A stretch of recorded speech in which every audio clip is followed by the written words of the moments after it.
I want to give massive thanks to all of my supporting members and patrons. Thank you so very much.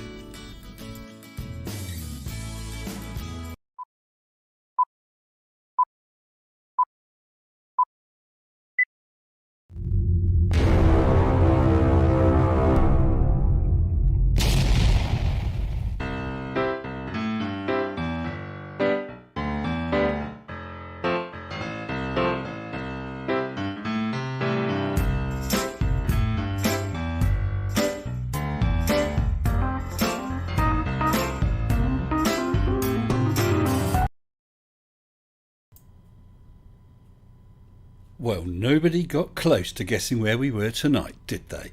Welcome to the third no less, 1 minute debunkies. I hope you all enjoy it. I'll tell you what, I shall pop in and say hello. Great to see so many of you all ready here tonight. Just for interest, this is one of my tanks with an absolute shed load of little cardinal tetras. Absolutely beautiful with a black background, and although it doesn't look it, the sand is black and they really show up gorgeous. I thought, let's have something relaxing tonight. Hope you're all well. Seen loads of you in here. Blimey, we've got 50 watching. I'm not going to be able to do you all. Hello, big thanks to every one of you for coming here tonight. And massive thanks to all of those who submitted. It was wonderful. The very last submission arrived a few minutes before midnight. So that was interesting. Yeah, brilliant stuff. Brilliant. So many different styles, different things that people are tackling. Excellent. And I have been asked, as this is the third 1 minute debunkies, am I going to do one? Well, you can't just expect me just to do that. I do all this other stuff, you know. I'd need to be persuaded before I have a go. Maybe instead of 1 minute debunks next, we'll do, you know, a series of 6 1-hour episodes. We each produce a series of 6 1-hour episodes. I show them on my channel, and that leaves me sorted for content for the best part of a year. Nice one. So I don't know how many, any chips. They're very little fishes, very little, although quite tasty. Don't know if anyone wants to have a guess to how many submissions we had. I can't remember off the top of my head. I think we had about 10 on the second one. So it'd be interesting to see how many you think there are tonight. I will say one is from a flat earther, which is really pleasing. And we have 2 bonus clips, which will be revealed later on.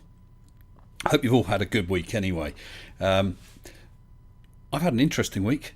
I hope you all saw that video I did about Darius Savage, PhD, the one with a PhD in maths and physics from Yale Law. The guy who thinks that 7 plus 4 makes 10. Yeah, him. Anyway, I did a debunk video on him. That was great fun. I wasn't nasty. I just showed that he was being a bit silly. He's found the video and decided to respond. Fair enough, that's his right. He responded by copying my entire video and blurring it. Okay. Putting an absolutely threatening description, saying he wanted to plant my face, or hit me and plant my face in the pavement. And on the video, the entire length of the video, which was blurred, he had a paragraph of text describing all sorts of absolutely abysmally disgusting things. Absolutely horrific.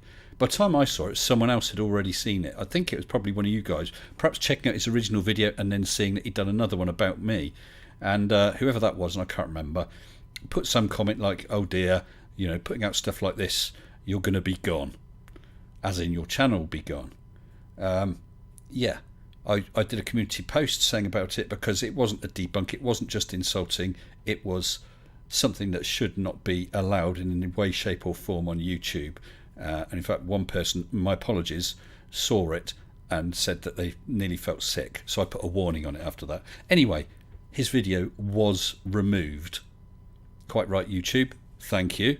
But he's put up another one showing self-defense, shall we say. I don't know how better to describe it, and going on about the stand your ground and castle doctrine or whatever it is in the States, basically hinting he wants to kill me.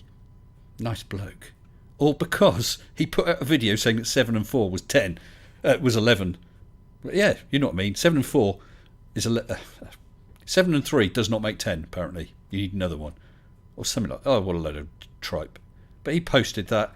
Of course, he's got called out on a video, and he's flipped his lid. There we go. Yeah, what's wrong with people slandering and threatening violence? Yeah, Mum, I don't understand it. I mean, if he just said loads of horrible things about me, that'd be fine. Hey, I'm putting myself out there. I expect it. Hey, I've even had someone criticise my hairstyle before now. That's fine. I can take it. But what he did, yeah, terrible. Anyway, he's gone. Well, his video has. Right, so what we got on here? So have we got any guesses yet? 9 times 6 is 42. Yeah, 7 and 4 is 12. Says Mitch. 7 and 3, Steve. 6, 4, 6, 4. Well, it's now become doubtful as to whether it's 10. Yes, Darius is threatening to kill me, Tusk. Yeah. Yes, the pie guy. I like that pie guy. Right, we've got a guess. The closest guess I've seen so far to the number of videos is from Tiny Captain. Thank you, Tiny. With a guess of 23. And Tiny Captain, you are my newest patron. Thank you very much, Tiny. You should appear on the list over here sometime, so watch out for that. And you should have appeared on the list at the beginning. If you notice it's not there, let me know. Okay, but thank you, Tiny. So we got masses of people in here. Hello, Colon. Takes hours and a day for hair and makeup. So, well, that's true, Colon. That's true. Twin ponytails. Right. And Tusk has said 22 and 24. Look, Tusk, you can't keep guessing every number under the sun. Now, Tiny Captain was the closest before that. He said 23. It is 22 submissions. So we're going to have a lot to get through. 22 submissions, and as I said, 2 bonus clips, which shall be scattered amongst the 1 minute debunks. Now, let me just set myself up here for a fall, probably. Yep. I was getting ready for them all to suddenly start playing, which would have been a problem. There we go. So I think we need to get sort of pretty much straight on it. Clive Wells. Clever. You guys. Hello, Judy. Good evening to you. Yeah, CGI to sort my eyes out. Definitely. Yeah, wow. I was really, really pleased. It's quite cool doing a 1 minute debunk of something. Hey, I've never tried it before. I'm getting you guys to do it. What's up with this mic? It's got more adjustment than my missus. My missus, actually, she had her COVID stab thing, but she's anaphylactic, so she had to have it in hospital. She's okay, but she's suffering some side effects. Nothing serious, just a little under the weather she is. So hopefully she'll feel a bit better tomorrow. Hopefully she's watching. Hello, Mrs. S. I bet she isn't, though. She'll just lie to me later and say, oh, that was a good show, Mr. S. That was good. I like that. Yeah, right. She didn't watch it. Right. I think we need to get on. As I said, we got 22. And I was humming and hawing as to the best way to order them. Because the last time, I basically put them all in a hat and pulled them out at a random order. They were coming in thick and fast, and I thought, oh dear, I can't really do that. So what I've plumped for is the order I received them. Okay, the order I picked them up. Get on with it. Okay, Ivan James Hunt. Sorry, get on with it. So I guess we will then. So what we'll do is we'll go through them. I have said to anyone who's sat in a live waiting room on Discord, won't bring anyone on live until after we got through the video. Excuse me. Because when they're on Discord, they won't hear the videos. So you guys watch the videos soon, because while they're going out, we can talk about them afterwards. As I said before, Sounded like someone just tried to come in my door.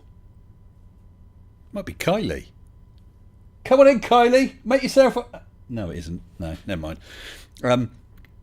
Big props to everyone who sent one in. Tonight is just for people to have a crack at a 1 minute debunk, get their videos shown on the channel. It gives them a shout out to their channel. Afterwards, a link to every single channel will be in the description. Don't want to put them in now, or I'll spoil it for you. It's people of any level of ability, whether with a fancy camera and whatever, or just a mobile phone. It doesn't matter. That's not the point. Last time, and I've seen him in the chat, last time we had Flo Rider with his wonderful towing tanks, which is a brand new flat earth debunking evidence, which is wonderful. So let's see what we got tonight. Let's get straight on with it. Let's get on with it. So this... Stop spinning round. Yes, sorry, Q. There's all sorts of noises going on in here tonight. Right. The first one to arrive, we'll get straight onto it. I have a ghost, yeah. I wonder if someone's debunked paranormal. Who knows? Let's get on with it. First one we had was from Tusk.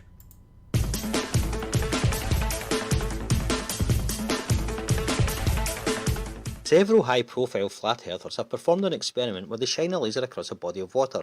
Their claim is that if they can see the laser over a certain number of miles, it disproves the theory that the Earth is a globe with a measurable curve. Let's see. If the Earth was flat, then the light from the laser would travel unimpeded and pass the observer, but that's not what we see.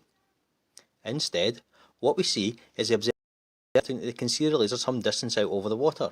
This is because the path of the light has been impeded by the curvature of the Earth.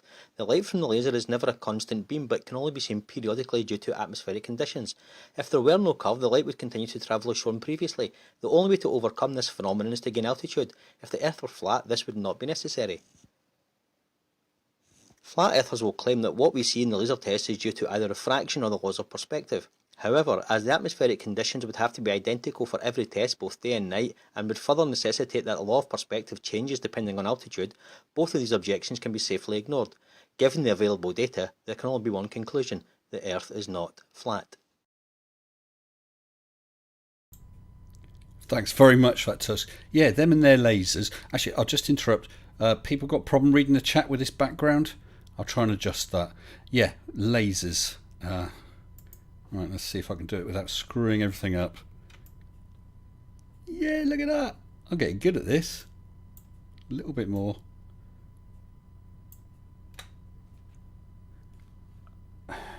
Right, by the way, it's popping up like crazy tonight, saying super chat. So what I'm going to do is I'm going to switch that off. I don't know why it's doing that. It's just been popping up with every old super chat. Yeah, Tusk, thank you very much for whacking that debunk video in. Absolutely. What is it with them and lasers? They just do not get it, do they? That they don't take into account refraction. I don't know. That's better. Okay, well, as long as you're happy, Mr. X, Mr. Y, I'm glad. This fish tank thing was only filmed tonight, so yeah. So, yeah, well done, Tusk. Thank you very much, sir. Let's get straight on to the next one.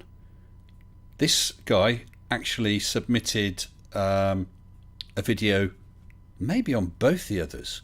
The first one, he did one about buildings leaning away. It's Mr. Andreas Elt.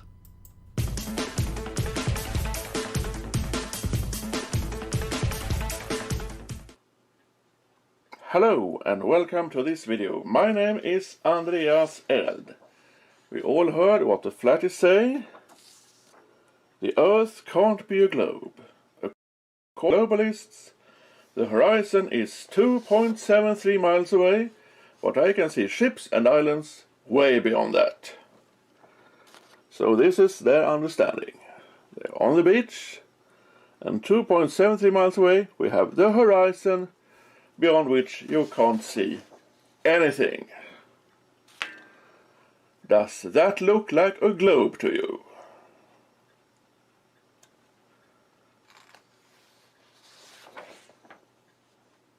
And as always, please follow your government's recommendations in the pandemic and always be nice to each other. Thank you very much.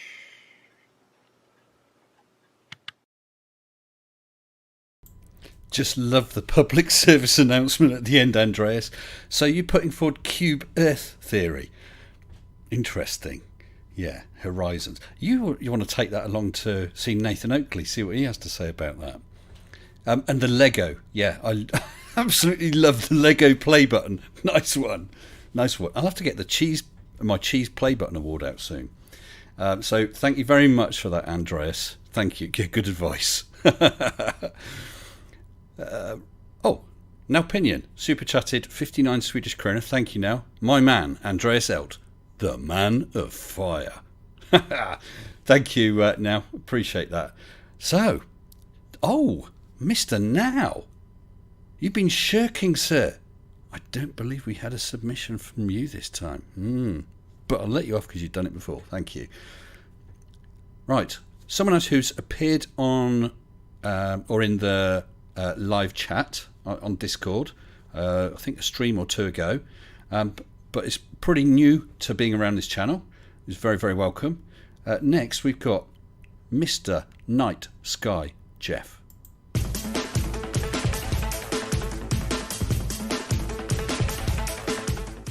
Here's a quick 1-minute flat Earth debunk from me, Night Sky Jeff. If the moon is always above the flat Earth, then that means it can never appear to set by perspective alone. That much is trivial. This means we need refraction. But what sort of refraction causes an object to appear lower than it actually is? As this diagram shows, when light refracts downward, the source of the light appears higher up than it actually is. When light refracts upward, the source of the light appears lower down than it actually is. That means moonrise and moonset on a flat Earth require upward refraction. However, upward refraction requires a density inversion in the atmosphere. Normally, denser air is near the surface and less dense air is higher up. Upward refraction requires denser air up top and less dense air at the surface. It requires this all the time, or else we wouldn't have a moonrise and a moonset every day. This has been Night Sky Jeff. Keep looking up. Thanks ever so much for that, Jeff. Brilliant. Why is it that with flat earthers... Oh, where's my background gone? My background's gone. Why is it with flat earthers... Oh, I know why.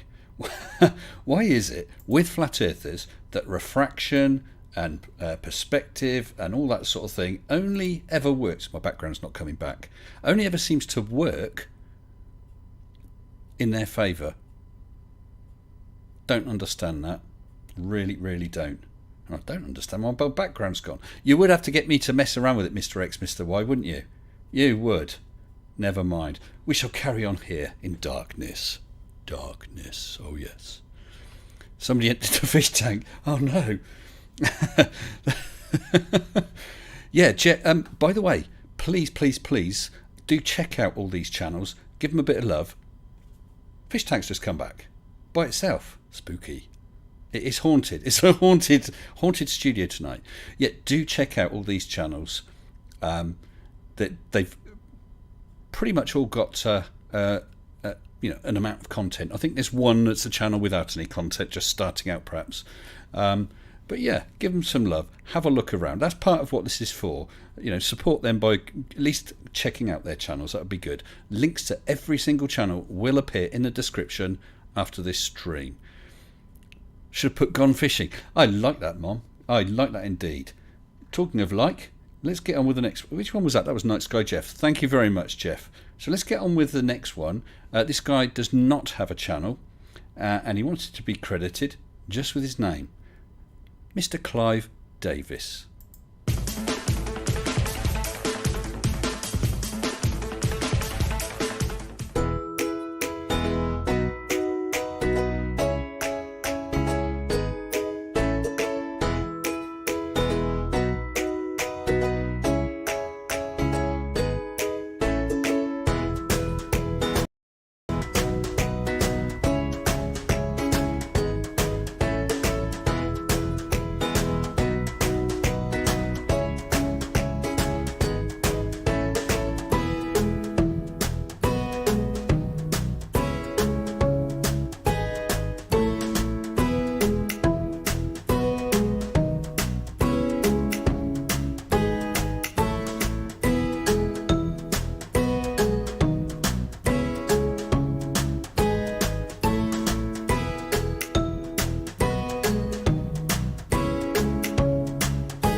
Nice one, Clive. And what sort of excuse can they come up with? Reasons and perspective. And of course, not having an R value, apparently. There we go. So thank you very much for that, Clive. Appreciate you submitting that, I really do. And I'm sure everyone else does. And Colon, you're harassing me. I'm going to go, get on with it, get on with it. I'm enjoying this, I really am. And I hope you guys are too. It's nice to see other people's videos and things that they want to tackle and how they tackle it. And in the channel, next, we have Global Mom, who sat there in the side chat. Thank you, Global Mom. Here we go.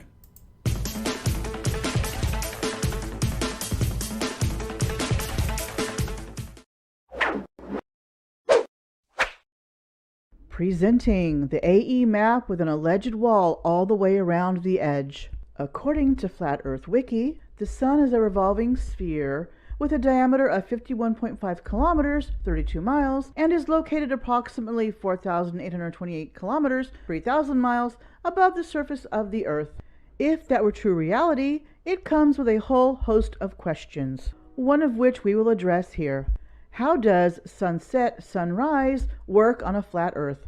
How can the sun get low enough to the horizon to light the underside of clouds and show shadows on the underside of clouds cast by mountains? Perspective is what the flat earthers say, but that would mean the Earth is a lot bigger around than we see on the AE map. However,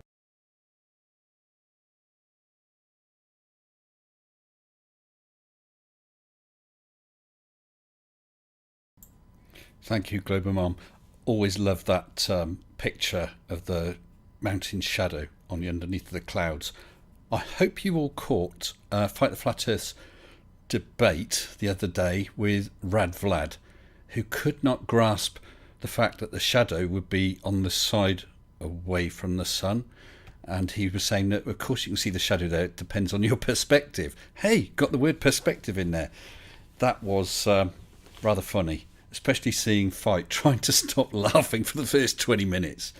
You probably won't watch the whole stream, though, because Rad doesn't get beyond that. He can't grasp where a shadow is. Never mind. So thank you for that, Global Mom. And Tusk, you carry on like that, my son, and I'm getting rid of your wrench. There was something else I saw in there. Let me just have a quick scroll back, see if I can see it. Oh, no. You're loving the 90s corporate training video graphics, says Ivan James Hunt. Hey, those aren't any 90s corporate training video graphics. They're my 90s corporate video graphics. Anyway, let's get on with it. Now, a creator who started, along with Crafty Keeler, during one of my live streams. I forget exactly how long ago. I think it might have been a year ago. You all know him. He's got his name around there. He's big. It's Huge Arse.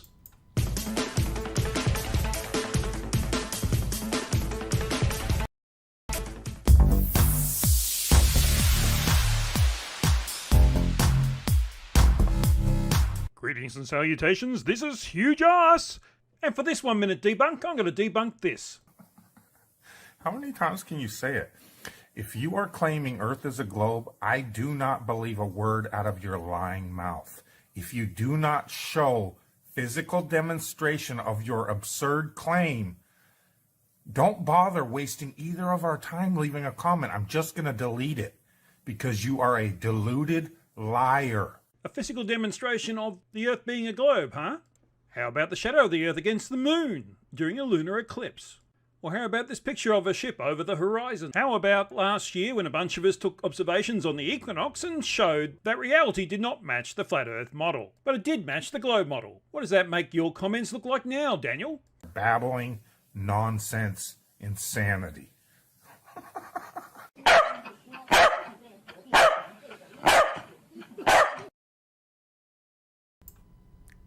Daniel Pratt is no more. What a shame, Dan. Thank you very much for that, Hugh. Thank you big time. Love the corgis. I really do, my friend. Really do. So thank you very much for that. Yeah. It appears that Daniel Pratt's water heater does still have its own channel, though, just without Dan. That one could be worth checking out. So cheers, Hugh. And the next one. Oh, right. Are you all ready for this?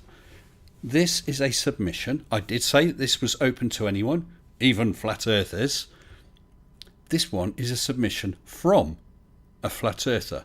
So credit to the flat earther for sending in the video. It is from Flatsoid FE. Thank you, Flatsoid.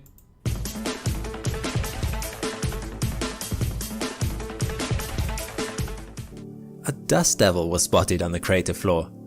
Spirit, Opportunity, however, had seen dust devils in the past, but they were a lot rarer for Opportunity. It is believed that dust devils passing over the rovers had been responsible for the occasional cleaning events that removed dust off the rover's solar panels.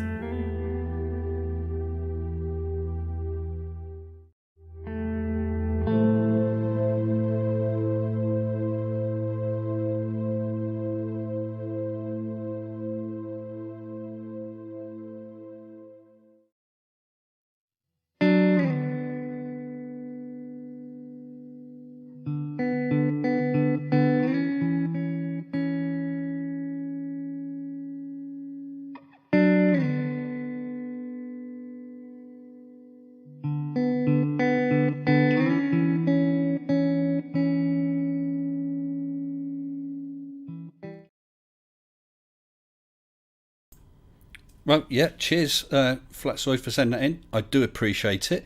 I'm going to give you credit for at least coming up with something a little different than so many of the other. I know this is a Mars one, but so many of the other flat earther side with regard to those dust devils. I think you need to look. I know the atmospheric pressure is very low, but I think you need to look into wind speeds and the size of the particulates. But once again, thank you for sending it in. So after actually having a video from a flat earther, sorry, I'm just reading some of the comments. Actually having a video from a flat earther, I think it's time for our first little bonus clip. This bonus clip has been sent to us from FE Peer Review. He is going to debunk. I'm going to interrupt myself. This is a 1-minute debunk show, yeah? He has decided to debunk Flat Earth with a video lasting 1 second. So, go ahead, FE Peer Review. Take it away. Debunk that Flat Earth in 1 second.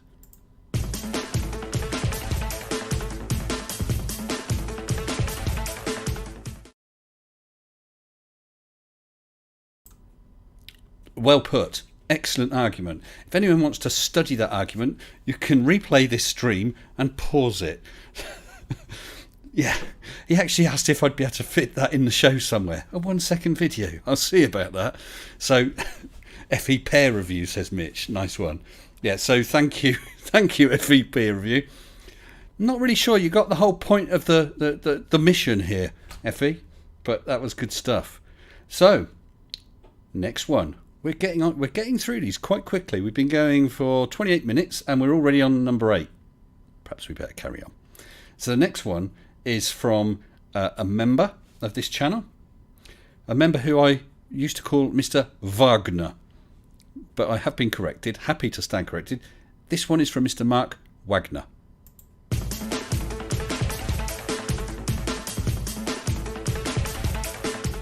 Hi, I'm Mark, and I know a thing or two about aviation. With one picture in 60 seconds, I will call out 3 flat earth fallacies. This is the captain's seat in a Gulfstream 550 through the windshield and heads-up display, or HUD, in level flight at 45,000 feet. I've spent a lot of time here. It's a beautiful point of view to take in our vast, gorgeous globe. Let's go. Fallacy number 1, no visible curve. Look at the red line I drew at the horizon. The curve is subtle but there, as it always is. Fallacy 2, the horizon always rises to eye level. The long green horizontal line through the HUD is a level flight reference, eye level if you will. Quite a gap between the green line and the visible horizon. Fallacy number 3, if the Earth is a globe, then airplanes would constantly have to dip their noses to follow the curve. The bore sight identified here is an indication of where the airplane's nose is pointing. It's indicating nose up, where it always is in straight and level flight. After thousands of flight hours, I have yet to fly off into space, although that would be really cool if the airplane could actually do that. It can't. Certainly each of these points deserves further explanation, but Mr. S only gave me a minute, so there it is. See ya. Thanks for that, Mark. Yeah, sorry it's only a minute.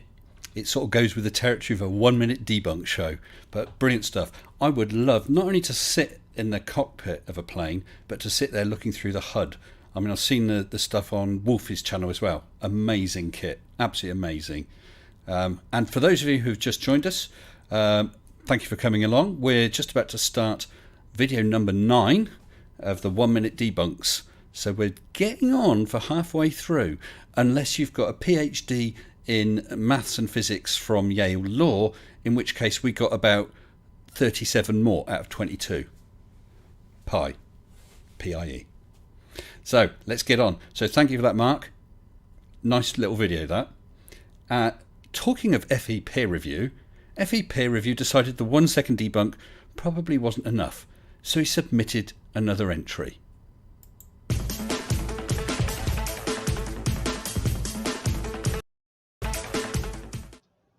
According to Vibes of Cosmos, the moon is a sort of plasma thing that reflects the Earth, which contains many more continents than those we know. By looking at the moon reflection, we can map the full extent of the flat Earth, including the unknown continents. In his video on the left, he is zooming in on the moon and showing how those things that we think are craters and plains are actually reflections of earthly terrain. On the right is my video, which looks more closely at the moon reflection using higher quality imagery. In this way, I can show that his analysis is flawed by the quality of the image he started with. In fact, the moon reflection shows not the reflection of the physical Earth plane, but rather the reflection of the human collective unconscious, as described by Swiss psychiatrist Carl Jung. Remember, you heard it here first. Flat Earth Peer Review.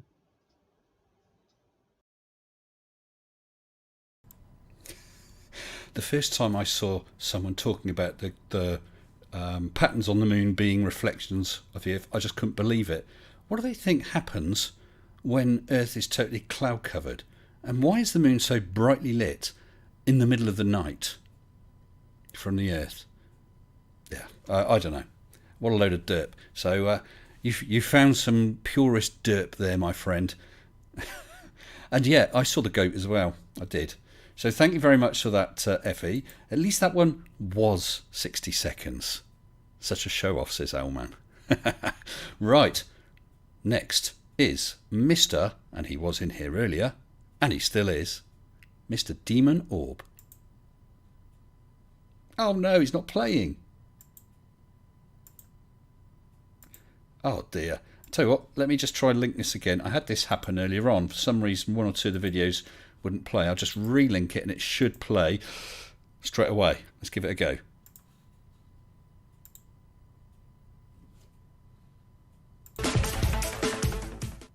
Have you ever noticed a small hole when looking out of an aircraft window?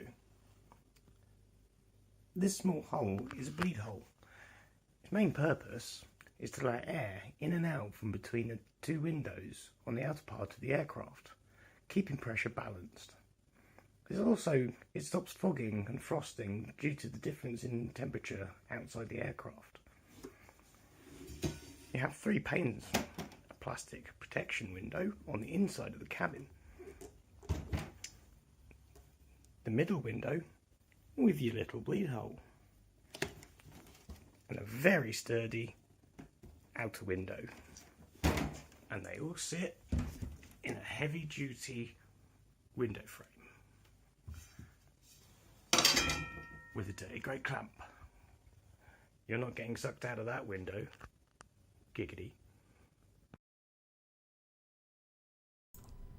Thanks for that, Demon. And the fish are gone again.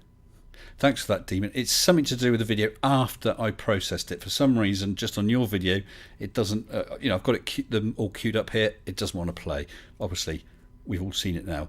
But of course, we'll be able to see it on your channel as well. So thank you for that.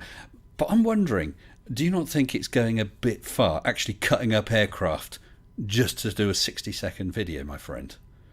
And what are the owners going to say when they find out? Who knows? Right. And still, giggity. You guys are not being very persuasive of me doing a 1 minute debunk. This is why I never bothered on the last two debunk shows. No one was interested in any 1 minute debunk I could do. So we shall move on. We shall move on to a good friend of mine who did the music for the Mage, Mr. Sensible, with Amanda, Mr. Chris Durham Music Channel.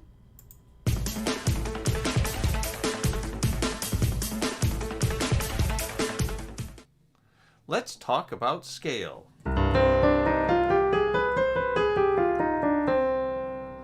No, not that kind of scale. One. That is wrong. That is wrong. That is still wrong. This is still completely and absolutely wrong. This camera stinks, but if you can zoom in on New York City on your globe, there are 8.5 million people living in New York City. Try to imagine 8.5 million stick figures in the area of the little dot that represents New York City, and you will understand why scale, when people draw a curve and stick figures, is totally pointless. If you can see the curve, you can't see the stick figure. And if you can see the stick figure, you can't see the curve.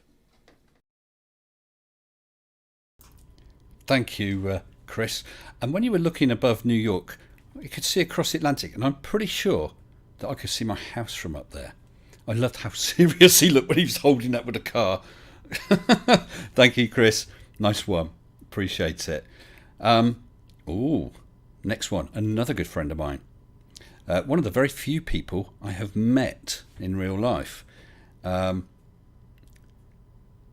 get straight into it. This offering is from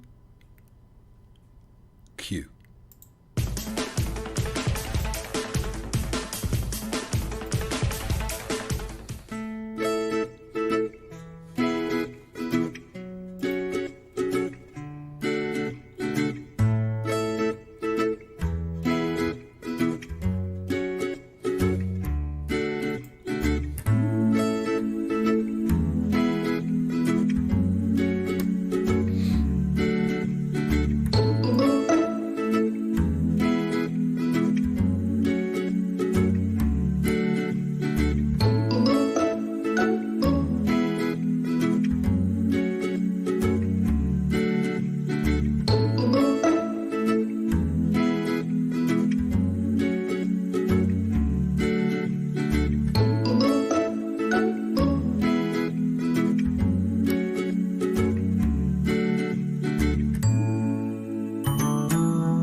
Relative chromaticity.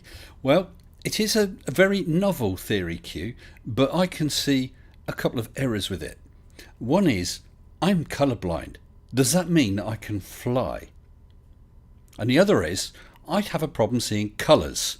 Does that mean I can't fall down? I realise it's basically the same thing, but it's such a biggie, I thought it was worth mentioning twice.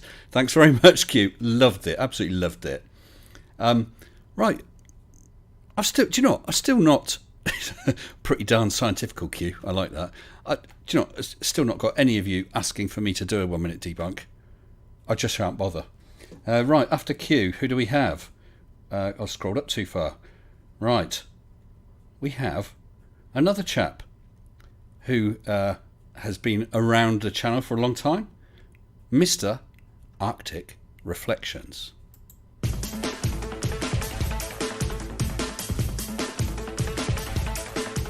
Hi, I'm Arctic Reflection. Did you know that radar is a real flat earth killer? Do you know why? It have a horizon. One of many proofs of that is the Texas Towers. It were a set of radar facilities off the eastern seaboard of the United States, which were used as an early warning system for attacking aircrafts. They were built in the 50s. If the Earth were flat, it would be insane to place them so unprotected out in the sea. But on a globe, That means that they looked further out from the coast. A bit into the 60s, they were replaced by AWACS airborne radar. This allowed them to see even further. So, radar is a flat Earth killer. Thanks for this time. Thank you very much for that, Arctic. And you're absolutely right about the AWACS. That knocks them for six, doesn't it? The fact that the radar is so much higher to give a further radio horizon. You know it, I know it. All you guys here know it. But Fliffs just don't get it. And actually, Q, I did see what you said. Yeah, your relative chromaticity hasn't worked, does it? We've got green up here, blue here. I think you may need to revise your theory.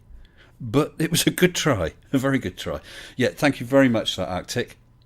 Now we'll go on to someone who... please get your cat to do a 1 minute debunk. And I did see a couple of you asking. I know you don't really want me to. So let's move on to the next one. It's Deadly Dave.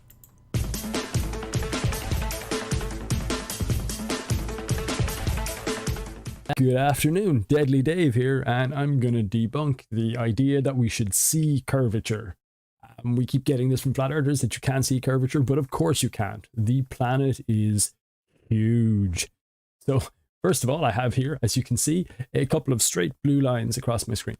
And I am going to draw a yellow line, straight line there roughly across there so we can see the yellow line I've just drawn. And now that I've that drawn, I am going to zoom out of this particular picture. So if I go to my zoom and I make that to, you will see there is my paint application with the yellow line drawn dead straight across the curved plane, and we can go further. We can continue to zoom this picture out until we have the entire globe and my yellow line has disappeared. The Earth is huge. Thank you very much. Bye-bye. Nice one, Dave. And a deadly debunk of those flat earthers. Yeah, so you see, all we need to do is always stay zoomed in. Then there's no curve. No problem. We can all go and do something less boring instead. Thank you, Dave. Appreciate that. Now, next one. Change your speed. This is Mr. Dark Knight Apologetics, who wants to talk to us about something that hasn't been covered yet so far. Take it away, Dark.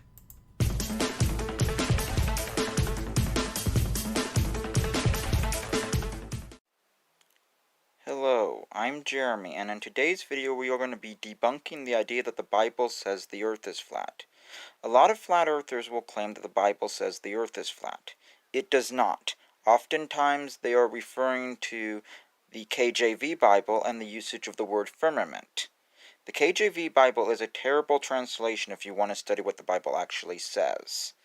If you want to study what the Bible actually says, pick up an ESV.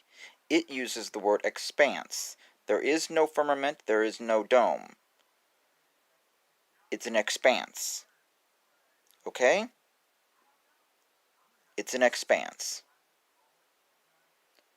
Pick up an ESV. There. The flat earth has been debunked. Okay? More detailed debunkings on my channel, where we actually open the Bible. Okay?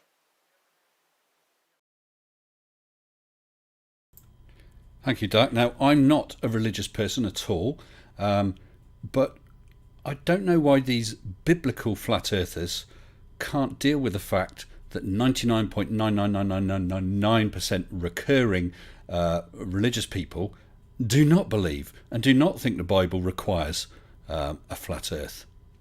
So if you want to find out more about Dark Knight and his views on biblical flat earthers, you'll be able to check out his channel. As I said, the channel links for everyone will be in the description below at the end of the stream. Mr. David Oliver has just super chatted. Let me read that, and I better check see if I've got any other super chats. There are green parrots and they can fly. Wow, you just smashed Q there, haven't you? Absolutely destroyed him. Q, you're definitely going to have to look again at this relative chromaticity thing. just having a quick check. Yeah, relative chromaticity thing. It definitely needs more work. Definitely. Did I just see Seek Truth, Speak Truth? Hello there. Can we see me do a 1 minute debunk? Well, that's nice of you to ask, Seek Truth. It really is. I almost feel as though my arm is being twisted, but not quite. So instead of that, we're going to see something from our friend, long-term follower on this channel, and in here, right now, Mr. Steve6464.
Talk about trying to fit in loads of information. It's tough. It is really tough. If you were trying to pass over a load of information in 1 minute, that's a hard thing to do.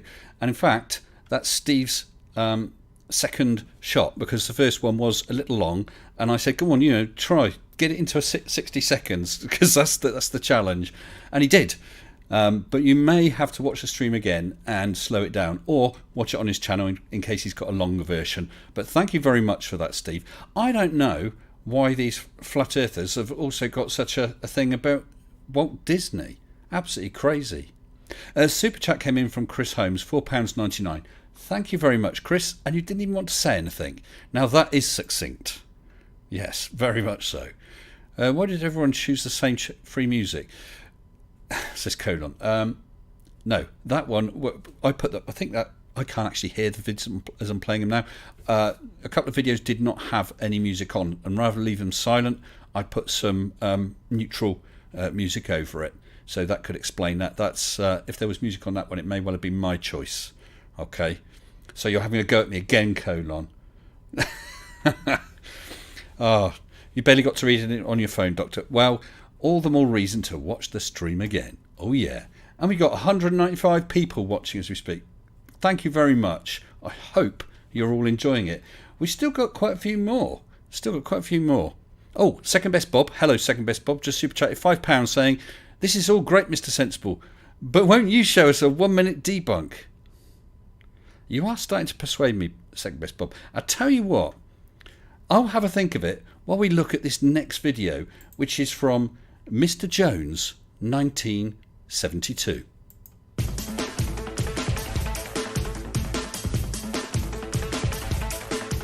How do everyone? Today we're going to debunk Nathan Jokley's housekeeping questions. Here we go.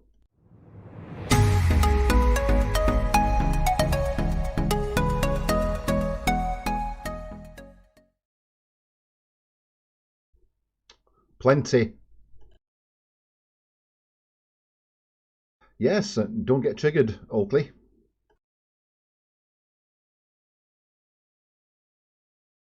Gravity! Yeah, Cassini did it in 1672, but nowadays we just use radar, it's easier. You're showing it right now. Gas pressure and atmospheric pressure are two entirely different things. Learn the bloody difference. Nope, because it's not molten, it's solid. Bob!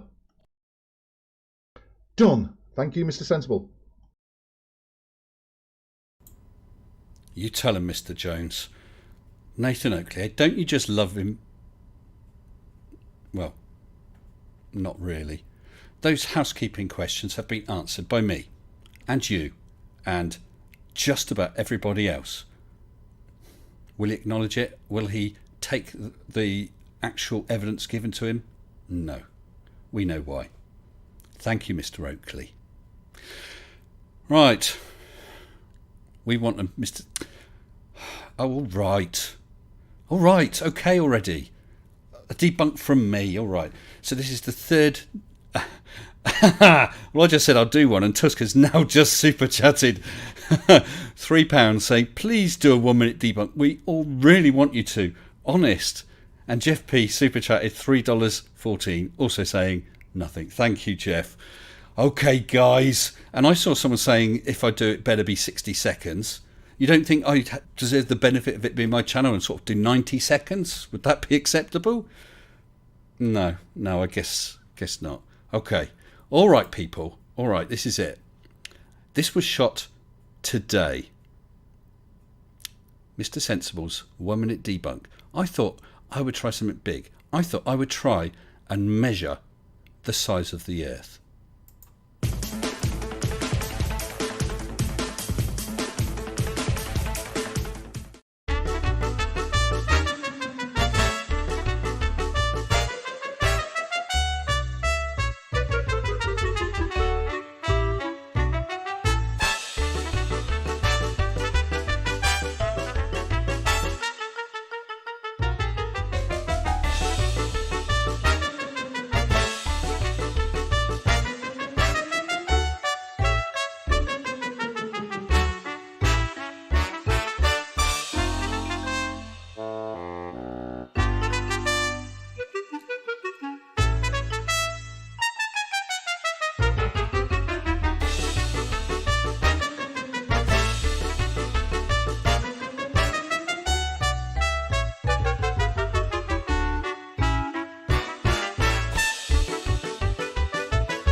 I'm reminded of Jaws. Gonna need a bigger tape measure. I hope you enjoyed that. So I've done one now, alright? And the fish are gone again. It was fun. I did enjoy it. Trying to think of a way of doing it and fitting in exactly a minute. And it is exactly 60 seconds. Honestly. I bet someone goes and measures it. Times it. Yeah, if you film that today... How did you not get blown away? Yeah, it was a little windy and bloody cold in my t-shirt. We did that in one shot, thankfully. Me and Mini Miss Sensible. Okay, let's crack on to the next one. We're close enough for government work, yeah. Yeah, we'll call the job a good one. Mr. Cheese Mondo.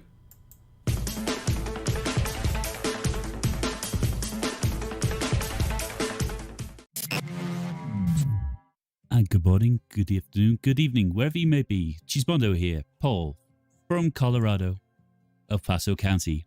People have always looked at objects and pictures and claimed to see things that are not there, be they alien bases on the moon or giant fossils of dragons. I thought I'd bring you here to the Garden of the Gods in Colorado to see pareidolia in action.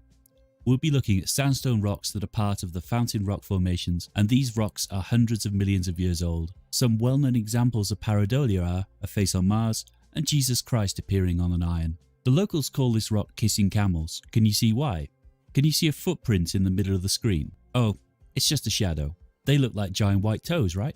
There's no other explanation, is there? It's toes. What we are seeing is an optical illusion that you can only see from this angle. If you change angles, it's just a pile of rocks. Pareidolia can play powerful tricks on your brain, but sometimes, if you look again, or change the angle you are observing from, you can see what is really going on. Thank you very much for that, Cheese, and I've got to say, you live in a beautiful, beautiful part of the world. I think you need to contact Roger of Mud Fossil University. Take him along and then bang his head on those rocks. I just see Judy Bassett, Super Chat €7. Thank you very much, Judy. Much appreciated. Right, we're approaching the end now. Next, we have the Snark.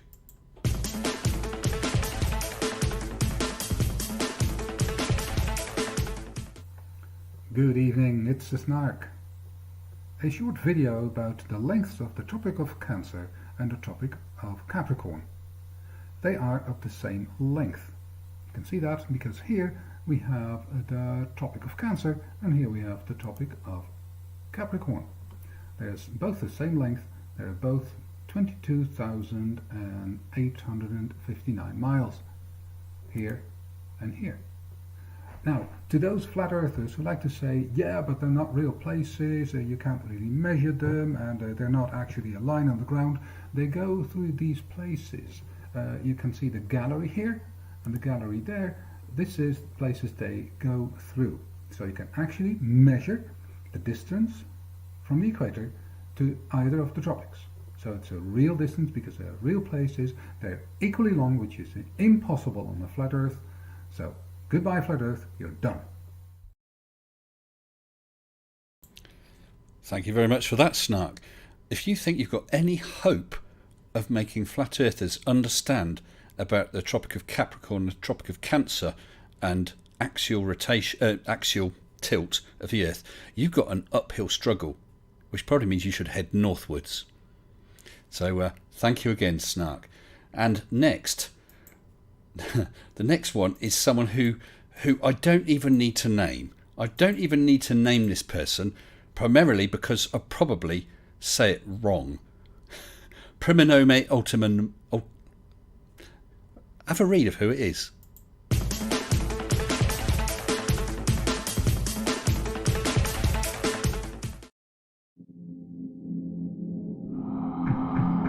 Today's video is all about science.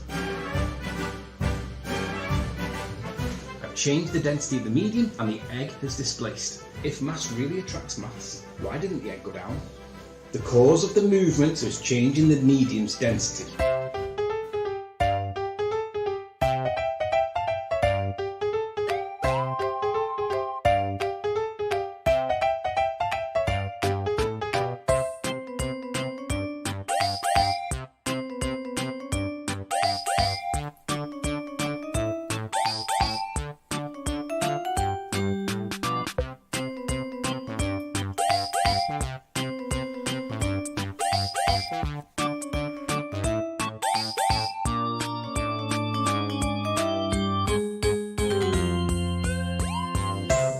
Can you science, bro? Well, interesting, Mr. P. I did notice that Stephen Hawking was wearing a blue jumpsuit, so perhaps Q Branch's relative chromaticity theory does hold some water. Perhaps we should put Q and Riley together and they can discuss the colour of eggs or something. I mean, does it make the difference that the fact that the salt was white? Is that going to affect it? Because it's a lighter colour than the eggs? I don't know. Many questions need answering. So thank you very much for that. Appreciate that. Oh, and Mr. Riley, goodbye to you too. Right, let's move on. Two more. Only two. So gird your loins, because next we've got someone called Cinnamon Control with a very, very interesting and hard-hitting evidence for a globe Earth.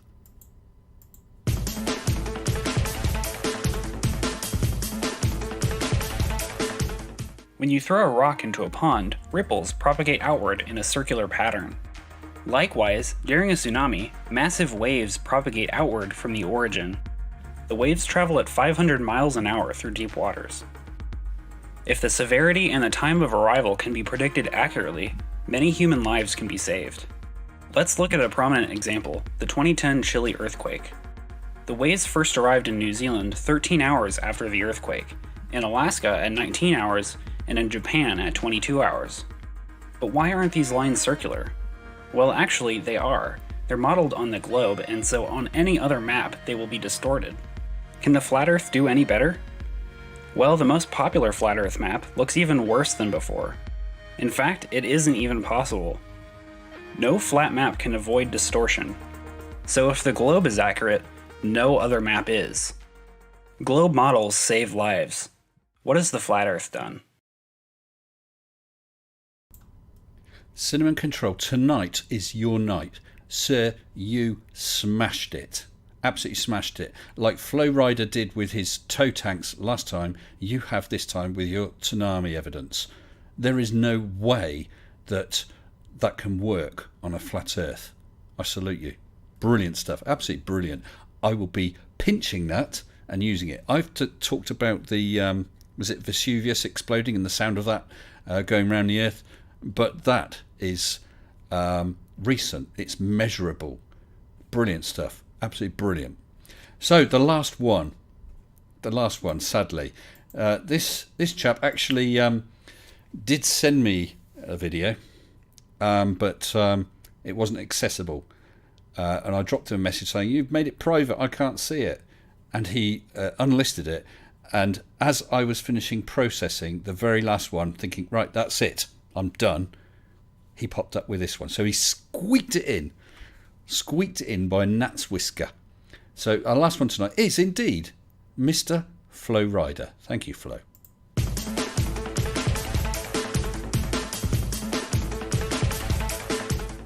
Hello everybody and welcome to a short episode about real stuff disproving a flat earth.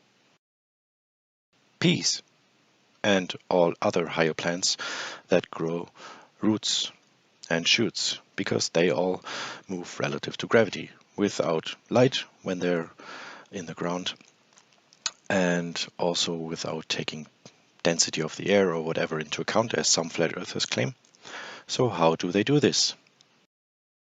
This has been experimented on and measured in great detail. We now know the exact mechanisms behind this. I really urge you to look into the video description to find the paper that I linked there. It's really interesting to look into that. And yes, this is just another nail into the flat earth coffin there. Oh, and one more thing. Next time you call flat earthers pea brains, please don't, because it insults the peas.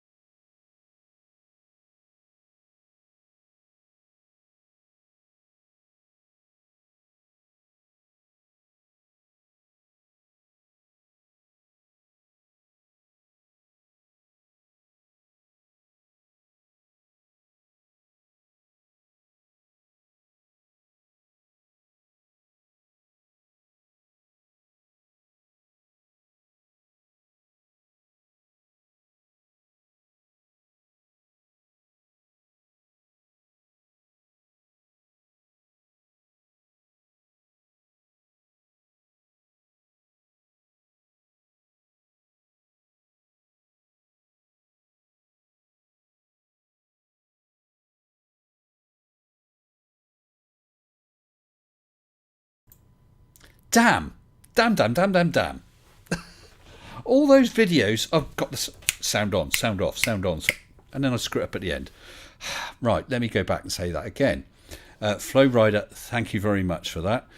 Q, you still may have something in your theory because the vegetables are green. And of course, you should always give peas a chance. Oh dear. But I also said Cinnamon Control, I see you're in there. Your video originally would have been the last one before Flo's video just squeaked in at the end. And of course your final line saying Globe Earth saves lives. What has Flat Earth ever done? Absolutely. Absolutely right. What have Flat Earthers ever done for us? And don't say aqueducts and stuff like that, because they haven't. They've done nothing. Absolutely nothing. Oh, Flowrider. Super chat €5. I humbly apologise for messing up your tonight. Thank you for adding my video nonetheless. Flo, my pleasure, my pleasure. Your video was submitted in time. It was only that I couldn't get to it, and I was glad that we managed to get it processed in time because you know I'd have to draw the line somewhere, and you literally got there on the line as I was right. It's come in. So nice one. So people, we have had 22 varied videos covering varied topics from channels all over the globe. Thank you, each and every one of you. Yeah, even you, Flatzoid. Thank you, each and every one of you. It's been brilliant. Really, really enjoyed it. I hope that you've enjoyed it, whether you're an existing YouTube creator or someone who's never had a go and just wanting to have a crack at it. Hope you all got something from it. doing something in 60 seconds is a challenge. Hopefully it sharpens things up for each of us. We learn ways of getting a point across more succinctly, which is something I often fail at, I know. So what I'm going to do is rest my voice, and I'm going to, let me just adjust this. I'm going to get some people in on the stream, so I don't have to talk quite so much, because we got a few in. Let's just pull the, I don't know how many we got. Oh, we got quite a few. Right, I'm going to give you a 30-second warning, and oh, sorry, I'm just scrolling to see if I missed anything else, because I paused on that super chat. No, don't think so. Yes, so let's bring everyone in, all in one go, because what we took 178 watching. Thank you, everybody, and we've been running for just over an hour.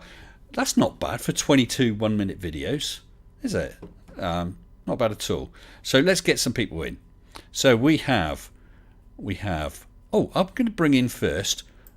I'm going to bring him in first by himself, because he, well, two of them who have actually made videos. So we have Mr. Flo Rider and Mr. Mark Wagner. Hello to both of you. Hello, Flo Rider. Hello, Mark Wagner. Hey, good evening. Thank you. Oh, I'm also going to bring in Mr. Steve 6464 as well, who's also obviously made a video. Thank you, each and every one of you. I hope you enjoyed that, and I hope you enjoyed the process of doing it.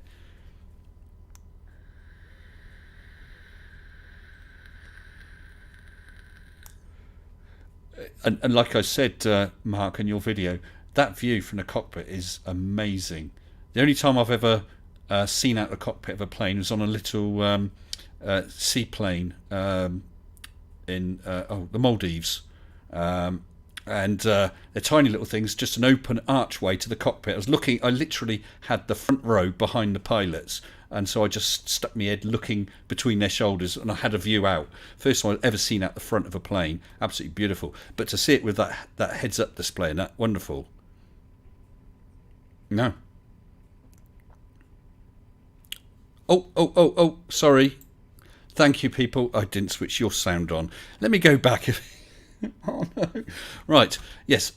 So they heard what I said, Mark. So, yeah. And yeah. I said that was a wonderful view on the heads-up display.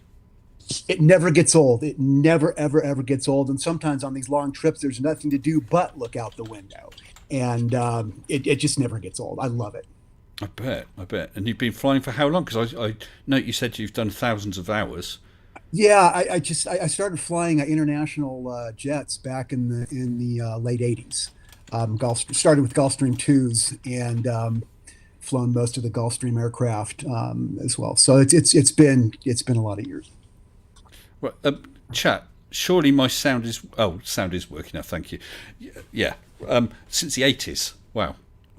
And that photo of that plane at the end, is that one that you've flown? Is that one of them? Or yeah, that's my current baby. I also take care of the maintenance administration tasks with the airplane and all kinds of stuff. So yeah, it's great. It's been awesome. Brilliant. Well, listen. Thank you very much for doing the video, Mark. I mean, Wolfie. You must have come across Wolfie 6020 as well. I've seen him. Yeah. What, in real life? No. Bye. As he went past. No. Yeah, because he's done some stuff virtually. with a heads-up display and that. Yeah. Because if you're going to be a pilot, especially a pilot of a plane like that, you're going to need to understand that the Earth is a globe, aren't you? There's no other way. And the curve, it's really, I mean, that was not a great picture of curvature, but from the we cruise typically at 41 to 49,000 feet, way above the airliners, and anything above 45, the curve is completely visible, especially over the water. But not as high as Mage, though, Mark. Oh God, Mage was awesome. You know yeah, you did a wonderful thing with that. That just completely captured my imagination. What a great project. It was a wonderful project, and just in case you weren't aware, but Q Branch, who's in the chat, Q was my technical advisor, loaner of equipment, and encourager and helper. and everything. I could not have done it without him. He said I could, but even if I could, it would have been a lot harder and a lot more expensive, with a lot less likelihood of getting a good result. And we certainly had good results. So thank you. So elegantly simple. Yeah. Good stuff. Good stuff. Thank you. And Flo Rider. Hello, sir. Hello, Flo. As I said in the... sorry, I'm just adjusting your volume up a bit. As I said in the stream, you definitely won that previous time with your toe tanks. Now, you're not going to tell me I got it wrong and it was someone else. It was you, wasn't it, Flo? Yeah, it was me. Good. I thought so. Yeah, because I thought that was such a cracking evidence of a globe Earth. And you showed the documents that proved it as well, which is wonderful. And yes, the peas. Yeah, how is it? Maybe you can tell us. Do they grow downwards because of green? Or maybe they just don't like blue? What is it, Flo? Well, the science is not sure about that yet. It could be green, but it could also be purple. It could be. Nobody knows for sure. Do you have to add salt to make them grow? Oh, what about eggplants? Hadn't thought of that, had you? Yeah. Well, eggplants, they don't grow roots, they just float. Common misconception. Well, listen, Flo, brilliant. Thank you for doing a video a second time. Is it the second, or did you do one the first? Was it the third one you've done? I'm not sure. It's the second one, I suppose. It is the second, yeah. Well, the first one I was very much too late. Okay. Only a little bit too late. Well, you're going to have a hard job to improve, to keep improving, aren't you? for 1 Minute Debunks 4, if and when we ever do one. So thank you. And Steve64. Hello, good evening to you, Steve. Hello. How are you? I'm good, thank you. And really enjoyed your video. Can you tell us a bit about it? Was your channel or Simon Dan's channel, the Durf guy, did something about Pluto and the planet and the moon, and that's just wrong. Yeah, boy is it wrong. Boy is it wrong. I see the Fisher come back again. Yeah, I have come across someone who had that wild and wacky theory. I mean, if it was a reflection, it's going to look okay. You might get some distortion if it's being reflected onto a sphere, but it's going to pretty much match what we've mapped down here, and what they see or what they're claiming is the vaguest of vague shapes. I mean, it's absolutely ridiculous, isn't it? Yeah, it just. I did most of my research on my lunch. So if I could do that much research at lunch, that's what you could do if you actually sat down and thought about it. A legend in your own lunchtime. Well, listen, again, thank you to you, Steve. Really appreciate it. And I hope you enjoyed doing that as well. So far, that was the most fun video I've done. Well, I can't recall. I did grab links for everyone's channels, and as I said, I've already got them in a document. So at the end of the show, I'll paste them into the description so people can refresh at the end of the show and pick up links to any channels they want to check, including Steve's. See what else he and the others have on their channels, and show them a bit of appreciation, please, for having got off their butts and done this, because it's great. I've enjoyed it too, and I enjoyed receiving each of those videos and seeing them for the first time before anyone else, and putting it together ready for tonight. And I see we've also got Globa Mom, another video creator for tonight. So others in the live waiting room, do forgive us. I do want to speak to the creators of these vids first, but I'll bring others in a few minutes. So let's bring in Globa Mom. How are you, Globa Mom? You're muted. You're still muted. The mute is strong in this one. Globa Mom. Globa Mommy. No. Not going to come in yet. All right, well, we'll leave her sat there so she can jump in at any time, suddenly find herself on live. Let's bring in the other people as well. So, all in one go then, guys. We have Brixie, we have Captain Welshie, we have Glass Monster, and we have Mitch. Hello, good evening to all of you. Hello. That's Captain Welshie. Good evening, Captain Welshie. How are you? How are you doing? Hello, Yeah, chat. not so bad, thank you. I hope you enjoyed all those vids tonight. Oh, I highly enjoyed it. Did you have any particular favourite? I finally figured it out. I liked all of them. You liked all of them. Very diplomatic. Yeah.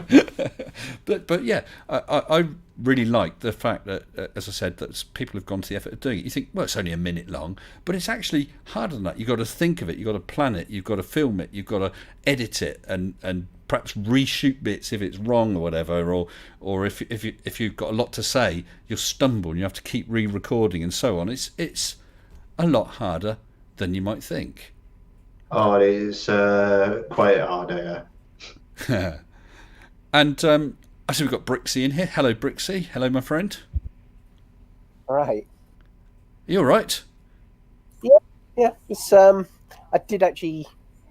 In the end, I couldn't make your deadline on this one. I did have something in the works, but it's okay. Yeah, well, not to worry. I mean, it gives you a longer period to put one together for the next 1 minute debunk, whenever that is, doesn't it? Yeah. And just tuck it away, ready to, and then you'll be able to go bang straight in there, get in there number one, before everyone goes, oh, this is rubbish, and clears off the channel. They'll see yours at least. On the other hand, if yours is rubbish, you might drive them all away. I'm not sure. I'm not sure what to do about that. No, that's a shame that there wasn't time for you. But hey, we all have lives. I'd look forward to seeing something from you. I really would. Really would. Well, I mean, I did have another one there which was prepared but wasn't polished off. It was just over a minute anyway, so it would have needed a bit of tidying up, I think. Oh, my E6 just died. Bum. Oh dear. Yeah. Oh dear. That's all right. I've got a second one. Always be ready. And I just realised I'm toasting here. Always be prepared. Definitely. At least I finally figured out how to post the great. How to what? Figured out how to post your great emojis on the server. Post your great emojis on. That's easier. That's easy for you to say, Glass. Yeah. Please, members, don't forget to use. Let's have a quick look. The Mr. S emojis in the chats, because that's a benefit of being a member. A Madman just super chatted £5. Thank you, A Madman, saying, I've been working for a while. When are the Flurfs sending up a balloon to provide evidence for flat Earth? I don't know, A Madman. I hope it's soon. It ought to be soon. It's about bloody time. Maybe you should ask Mr. Oakley and see what he says. So how are you, Glass? You all right? Hello, Glass. Oh, I'm just peachy. I got a new toy I'm learning how to use. Okay, and did you enjoy the... I got a new toy I'm learning how to use. Yeah. Did you enjoy the videos tonight? Oh, yeah. Hell yeah. Yeah? Any particular favourite? That's not to knock the others, but was there anyone that you particularly enjoyed? I couldn't say if I had one particular one. Yeah, it would be nice of me to do that. Got to pick them all. Well, you could still have a favourite. That doesn't mean you don't like the others. I don't know. I really genuinely enjoyed them all. Like I said, Cinnamon controls... I haven't got this wrong, have I? Cinnamon Control with his Tsunami argument, I thought was absolutely brilliant, because I don't see how they can debunk that. Yeah, I enjoy that. Yeah, so with view to a strong argument, that has absolutely smashed it, I thought. That is a big fish tank, mighty one. It is. I'm waiting for the Babel fish to go in. That's actually, the tank's not that big. Oh my god, I better duck down because of that one. Where is he? Yes, hi Mitch. And yes, Mitch, good evening to you. How you doing, Mr. Sensible? What's up, Sensible crew? Not so bad. And I didn't realise that you'd come on with camera, because I had the window pushed over to the side. Good evening to you. Okay. How's Julie? All right? She's okay. She's out and about fetching up something for dinner tonight. I wanted to say how I wish I had time to do. I've been super busy. I'm going to be starting a new job soon. I will reveal the details when appropriate. And I was going to just show a 59-second long clip of a Foucault pendulum and just send that in as a debunk. But I figured I could do better than that. So What about I'll get you next time, Mr. What about a 59-second clip of the Earth spinning round at 1,000 miles an hour? That would be I don't know, impressive. Jed. It looks flat to me. I'm looking out the window right now. It looks flat to me. I don't know what the hell you're talking about. And I've just seen glass. You look absolutely nothing like I expected. Absolutely nothing. You've never seen me before? No, never seen you before. Isn't it funny? A voice. You Wow. build up a picture in your mind of what someone looks like on the sound of their voice. No, just not what I expected at all. Not what I expected. So, Mitch, what about you? Can I get a decision out of you? Which video did you particularly enjoy? Again, I like the apologetics video. I'm actually really looking forward to that because, as you know, I'm a biblical scholar myself, and I've studied the Old Testament extensively in Hebrew. And I can tell you, Jewish people do not believe the earth is flat. What about a little bit? Not a little bit. What? A little bit. You believe it a little bit? It's locally flat.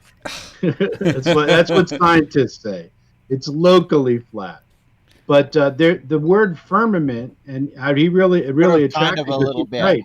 The word firmament and the word the dome and those other words, they're not the actual words that are used.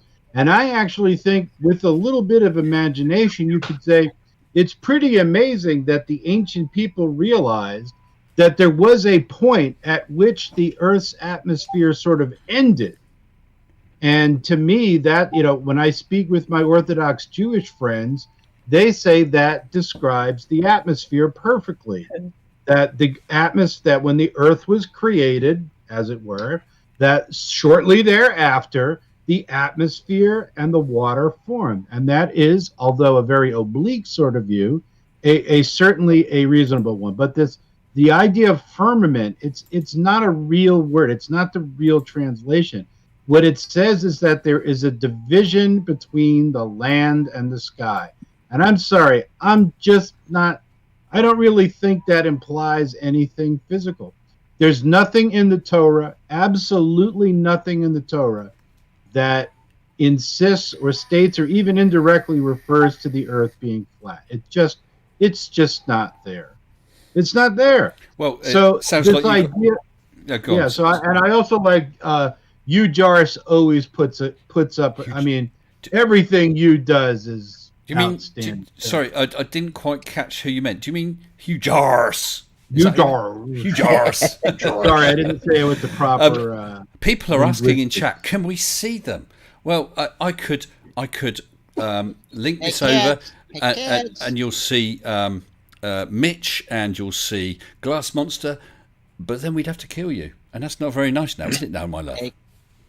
Yeah, just because I don't have a cool the earth is name flat. like everybody else. Ass is fake. Oh, we got Global Mom in now. I'm here. I was on the phone with Hello. my husband, but I'm here. Oh, I see. Not good enough for you then. Hello, We Robert. got right now. We got I'm sorry. 100. My husband takes priority just a tad bit. We got Sorry. 138 people here, and you just ignored them. You just ignored them. That's terrible. Hi, chat. Hi, watchers, viewers. Whatever we call it. Mom, thank you very much for doing the video. I'm Really here, I'm appreciate that. You're welcome. Did you enjoy it? Getting it into 1 I minute? did actually. Yeah, it was. I had to kind of cut some things out, but yeah, I had to make sure it fit within the 1 minute parameter. It's difficult, isn't it? It is difficult, yeah. And of other people's videos, was there one you particularly enjoyed? I viewed them all the same. I mean, I'm a mom after all. I can't play favorites. Cop out, cop out. David Oliver's just super chatted £5. Sadly, I missed the first couple minutes saying of the stream. Ganilgadap is the Viking word for firmament. English translation is space. I love that word. Cool. Ganilgadap. Ganildagap. Go on, and you say it, Mom. I can't. Ganildagap. Oh, Ganil yeah, the gap. yeah. Nailed the gap. Ganil the gap. There you go. Ganil the Okay. gap. Thanks, guys.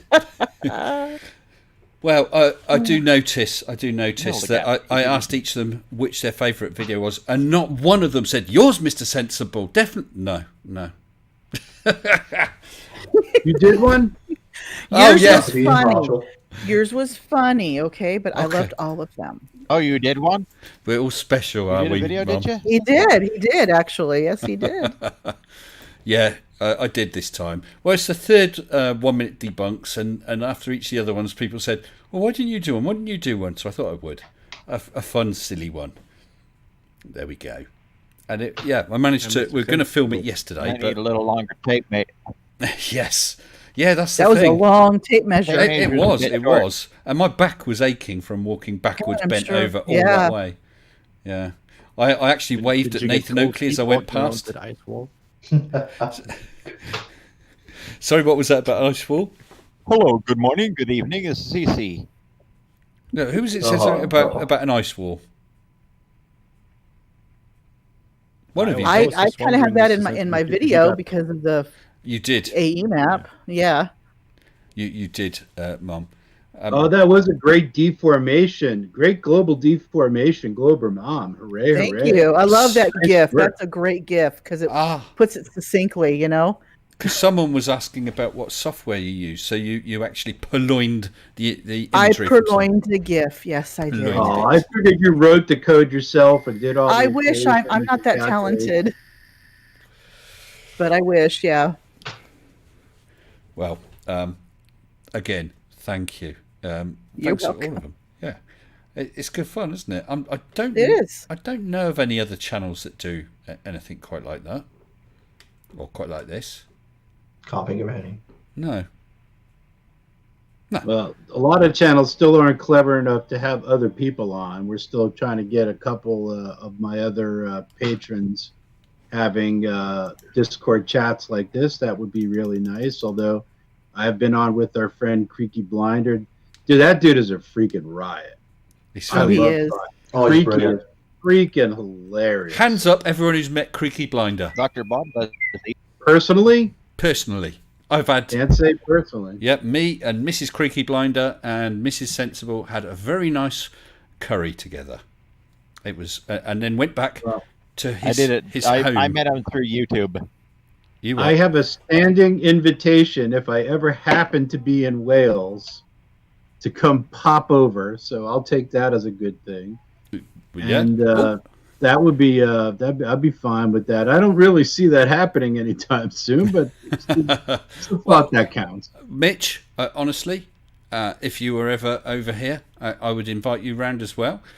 We'd have to check to make sure Mrs. Sensible's not here, because that would be rude. I wouldn't want you to get upset. But aside from that, you're welcome to pop round. Get upset. Oh, it's dangerous, isn't it? What's up with this? And hello, Mark. I can see you now. Hey, Mark. Oh, Hello. Rescue sitting around. Oh, there's a bit of delay to your sound. but we can hear. Turn the camera off. Yeah. What sort of mic is that you've got then, Glass? Looks like a phone you're using. It's a it's a standard landline telephone. Oh, right. Complete. So the base is just around the corner. So you use that rather than a microphone? Obviously, there's a microphone in it, but This is the microphone. yeah, Yeah, works. it works very well. Definitely. I can listen to the stream here. I can listen to the stream off this end and not you guys not hear the stream. Well, it's different. It's different. So, guys, I mentioned on, I'm not sure if it's on a stream or on a community post, I'm thinking of doing a live stream panel game. I'd need 4 people. I need to think about how it works. It's a fast-moving existing game. Should be good for a giggle, but you have to have people who can talk at the drop of a hat about anything. I mean anything, but quick-witted, funny, and don't. Oh, you got one here. quick-witted, funny. I don't know quite how I'm going to sort that out. I think it could be fun. I've not seen anyone else do anything. It's not a flat Earth or conspiracy thing. It's just a general, hey, this could be fun. I might try it once just to see how it goes. And if it's rubbish, oh well, we gave it a shot. But I think it could be fun. I'd have to be. As the flying spaghetti monster ate a block of cheese in one bite. Sorry. Yes, Christopher Bell. As the flying spaghetti monster ate a block of cheese in one bite. I don't know what you're talking about, Glass, at all. Christopher Bell, yes, the fish as are the back flying again. spaghetti monster ate a block of Yeah, cheese. I heard what you said. I don't know what you mean. You have many words, but Talk about anything in a drop of a hat without warning. right. Oh, I did that for you. Yes, but you don't get to choose what you talk about. That's the thing. Oh, Owlman's got it. Yes, I mean the cat's out of the bag. It's a game that they play on the radio here. It's been going for 50 years or 50 odd years. They played it. It's called theirs is called Just a Minute, and you have to talk about a given subject, without hesitation, deviation, or repetition for 60 seconds, which is really hard. And if you repeat, deviate, hesitate, one of the other panel members can buzz and interrupt you. And if it's a valid interruption, they take over and they get the remaining time and hopefully they get a point if it's a correct interruption. If it's an incorrect interruption, you get a point for being interrupted and carry on. And it's just a silly game and it's great fun. But of course, the people who do it are very experienced at it, and they tend to be comedians and so on, so that they've got a lot of witticisms to fire back. So yeah, might give it a go. I need to think. I'll probably have to, at least for the first time, pick 4 people who I think it might work with to give it a chance to get going. Nice cat. 2 cats. 3 cats. I got no cat. I'm gonna have to leave. I've got no cat. I don't have a cat with me either. I was going to call you Kevin, Mark. I don't know why. I was going to call you bugging me to feed her wet food, so giving her attention instead. And I noticed they're all dark-colored cats. Colon, you're absolutely right. Just a minute is not easy. Steve, sorry, you're talking to someone else there. No, it's not a bit like Would I Lie to You, Ivan. Not at all. Doctor, thank you. It sounds cool. Yeah, so let's try it. Let's just try it random. Is anyone up to have a try? Sure. Yeah? Let her rip. Okay. Well, let me pick one of you. Random. Mark. Okay. So I want you to talk without hesitation, deviation, repetition for 60 seconds about desk lamps. Buzz, you've hesitated. You've got to be ready to go. Okay? Operation. 60-watt bulbs are commonly used in them. They run with producing a little bit of light. Buzz, lots of you heat said generated you by hesitated, them to Glass. switch on and No, off Glass, using you a standard hesitated. switch. You hesitated. You said Okay, Mitch, let's try you, okay? Try me. Okay, try me. Okay. All right, Mitch, I'd like you to talk for 60 Yes. seconds, and your subject is fish and chips. Fish and chips were invented by Admiral Fish in the year 1347. And originally, fish and chips were made Butter sauce chips with my first. fish and chips. I love to have And salt it on was my chips. originally I love to shut have up, Glass. Jesus fucking Christ, shut up. Fish and chips were made originally. They were called chips and fish because originally the chips would be done Buzz, first. So you Buzz, snack on Buzz, the Buzz, fish, Buzz, and originally. then you would eat You said originally What? twice. All right. Well, originally, You there's did brilliant, originally, mate. And then there's originally, which is completely different. That's 2 adverbs in a row. And originally, I'm sure you didn't know this, before malt vinegar was invented by Madame Vinaigrette, who lived in the Waldorf Astoria in the year 1711.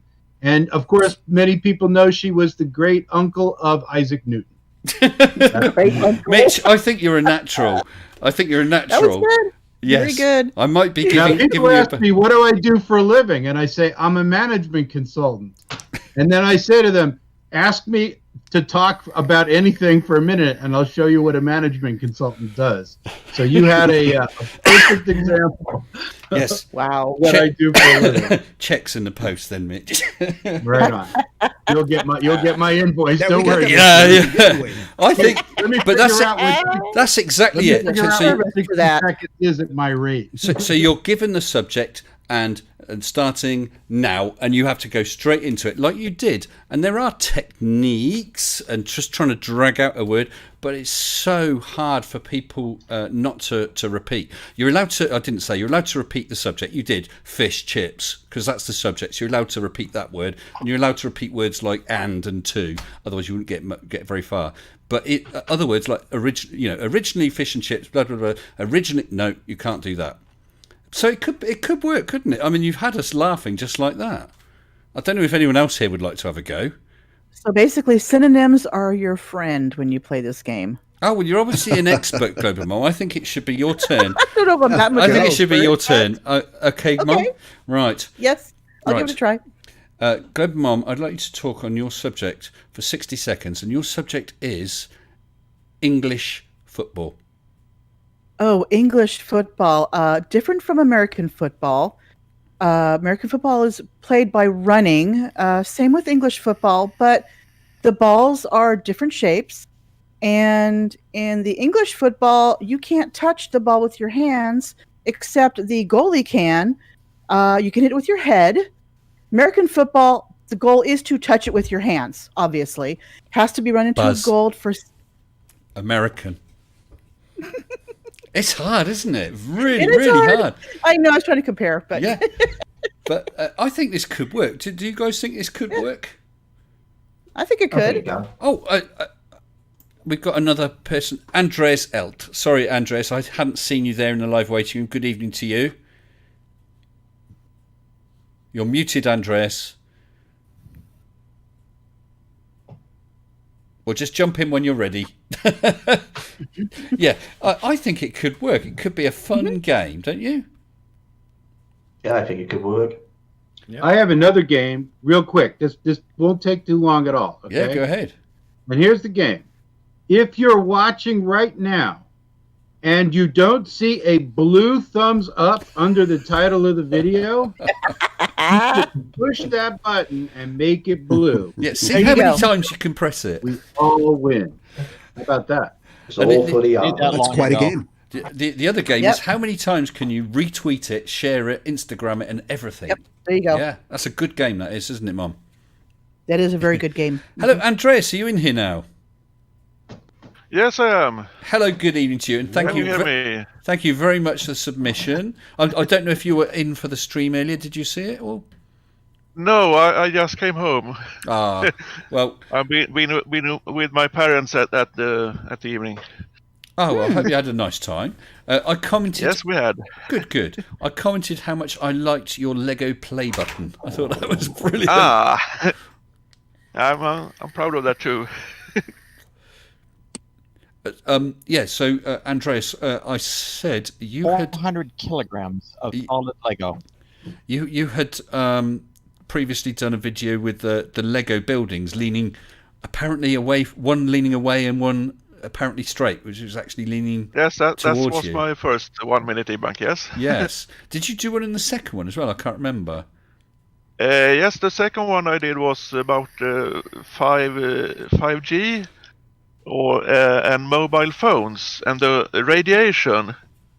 Do you know? And yes, it is radiation because it has to be, because a mobile phone is a radio transmitter.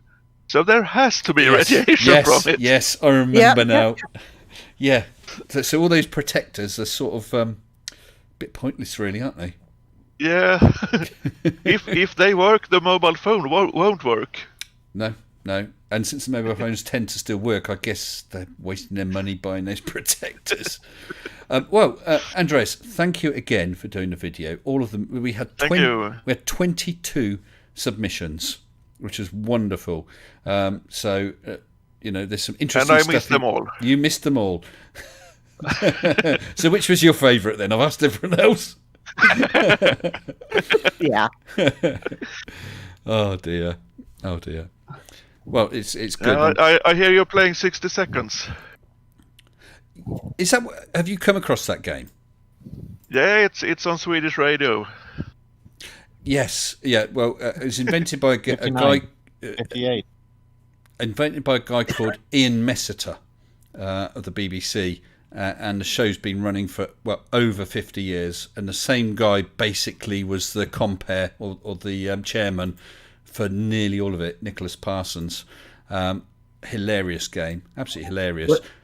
Are you going to be any good at it? Do you think if we got you to have a go, Andreas? Well, I'm here now, so we could have a try. You can do it in I guess I get to try it. Doing it in Swedish Although would be significantly more complicated, there is a related sport, and it's called expository speaking. And it's called that. Basically, what you're given is you're given a topic, and it's a neutral topic, non-political topic, and you have 15 minutes to create a 5-minute talk about that subject. It is a brutally competitive. I call it a sport, but I'm not sure what. Is it a game? Is it a sport? All I can tell you is it's really hard to practice that because the subject could be literally anything, and you can't waffle your way through it and make up historical figures. You have how to crumble your raisins. Brutal. I just love just a minute. Probably my favourite guy is Paul Merton. He's hilarious. I can always remember one subject he was asked to talk about, which was ram raiding, and he started off with saying that's when people throw sheep through shop windows. Hey, Andreas, my friend, could you do me a favor? One of my friends from Sweden is listening in. If you could say hello from Sweden, she would really appreciate it. Hey from Sverige. Thank you. And from me too. From New Brunswick, Canada. I'll just add ditto. Hello to Sweden. Is your friend actually in Sweden now, Mitch? She is in Stockholm, even as we speak. Ah, I've been to Stockholm. It's a lovely city. Really? Yeah. Oh, I hear it's phenomenal. Yeah. It's quite a few years back.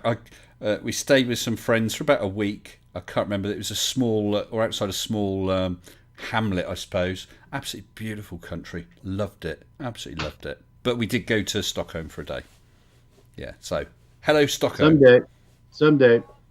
Yeah. Yeah. I got a couple places I need to go in them parts. Them there parts. Their parts. Yes, Recommend Finland. Helsinki, great city. Finland. The country where you quite want to be. Pony trekking and camping. Pack lunch by the sea. Yeah. Finland has it all. Oh yeah, I got a copyright. The other one in that area, Mitch. Oh.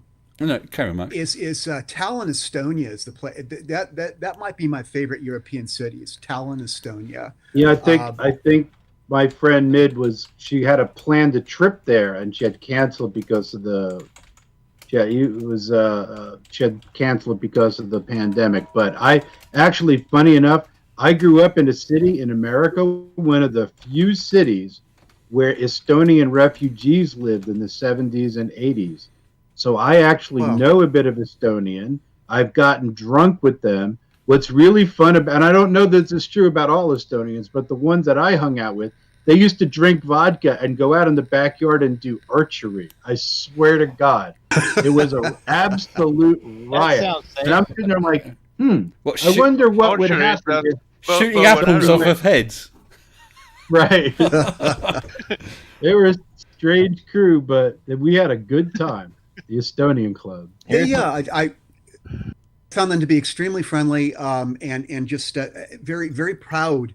They're very proud people. They hate the Russians. They just one of my favorite stories out of Tallinn is next to the airport. There's this huge manufacturing facility that the Soviets used to build missiles, and basically slave labor. I mean, the Soviets were brutal to the Estonians, and after the 1991, after the Soviets left, the Estonians just left this property. It's a monstrous property. All the buildings, all the land, they just left it and left it alone. They didn't tear it down. They didn't try to build anything. They just left it there, just as basically a middle finger to the Soviets. And it's really, really interesting. And that everybody that I was with made sure to point that out. That they could certainly use the land for something, but they're so happy to be independent from the Soviet Union that things like that are more important symbolic gestures. I'm of Hungarian extraction, been to Hungary many times, and one of the times I was there was just as the Russians were leaving, because I used to visit pre-Iron Curtain, or when the Iron Curtain was still there, and they were just leaving, and there was a massive wave of capitalism, and about the first thing I saw flogged were T-shirts saying "Bye bye, comrade," which I thought was really clever. Hey, why not? Yeah. But I remember when I was a kid, when it was very much behind the Iron Curtain. Obviously, I was there with my mum, and we were stopped in the street because someone wanted to buy our denim jeans that we were wearing. That really, I've never forgotten that. Never forgotten that. Yeah. Why would they want to buy your pants off you? Because they couldn't get them there. What were you going to wear? What were you going to wear around town? Well, I'm sure they could sort you something walk out. around in your jockey shorts. Jeans were like currency in the Soviet Yeah, they're bloc. Genuine Levi's blue jeans. Yeah, aren't they still like really expensive over there? I don't know. It's a few years since I've been, but they don't call them Levi's. They call them Levis. I had an argument. Levis. Yeah, I know they say that the letters differently, but they couldn't grasp that Levi's. Right. They belong to Levi. Levi's the guy, isn't he? They're Levi's jeans. Levi Strauss. Yes. Yes. But they couldn't grasp that, and no, it's I think Levis. luxury goods are still expensive in Russia. It's horrendous. Do you know how? Most expensive shot of Jack Daniels I ever had was in a bar in Moscow with $65 American, or just a shot of Jack. Yeah. Wow. Which I paid just to Not a say big fan of not a big fan of vodka, Mark. I'm not actually. I would much prefer whiskey. Yo. Here you go, Mark. Thanks, Glass. I'm a beer drinker myself. I'm sorry, though. Oh, I haven't been drinking. Not me. No, Bailey's is in the fridge. I've not had any. Well, last time I was too hungry, I went and ate some cheese. I was no longer hungry. Yeah. So I was just replying to someone. Yeah. So I mean, I've been to Hungary many times. Lovely country. Hungarian food. Oh, we've had that discussion, haven't we, Mitch? Awesome. Hungarian food is so. As a matter of fact, I remember I said I had to jet off. I have some bacon in the smoker. Yes. I have one pepper bacon and one Hungarian bacon with the hot paprika on the outside, and we use that for gypsy cooking, which basically means any Hungarian dish with bacon in it is gypsy style. We have to be careful, or this once again is going to become Mr. Sensible's food channel. Although I'll just add that my favourite is Hideg Gyümölcs Leves, cold fruit soup. Love it. It's because you have all that sushi behind you. Yes. Yeah. Very little portions, though. Very little portions. Absolutely lovely. This tank is set up. It's almost all. I've got one scissor tail, who's a leftover from a previous tank. I kept the tank. The tank has been running for about a year and a half with just this poor fish in. I was waiting for him to go. Then I thought, no, I'll set up again. So he's still in there. A Corydorus, a Coolie Loach, and 25 Cardinal Tetras. And it really looks quite impressive seeing them all together, rather than having a total mishmash of fish, which is also nice, but it's just something different. Hey, when Cardinal Tetras are younger, they called Archbishop Tetras. Well, did you know that hopefully won't become a Pope Tetra? The little Tetras, but there can only be one. the neon Tetras. And how do they pick them out? The little Tetras, they're cheap as chips, well, fish and chips, They only cost a couple of pounds each. But when they were first brought from wherever they come from, South America, Amazon or whatever. America. South America. Did you say, Mark? Yeah. But when they were first imported to the States and they were the new thing, I don't know what year that was. Apparently, when they first arrived, they cost $100 each. Yeah. Yeah. Now they're just cheap, bog standard, fish. Yeah, there you go.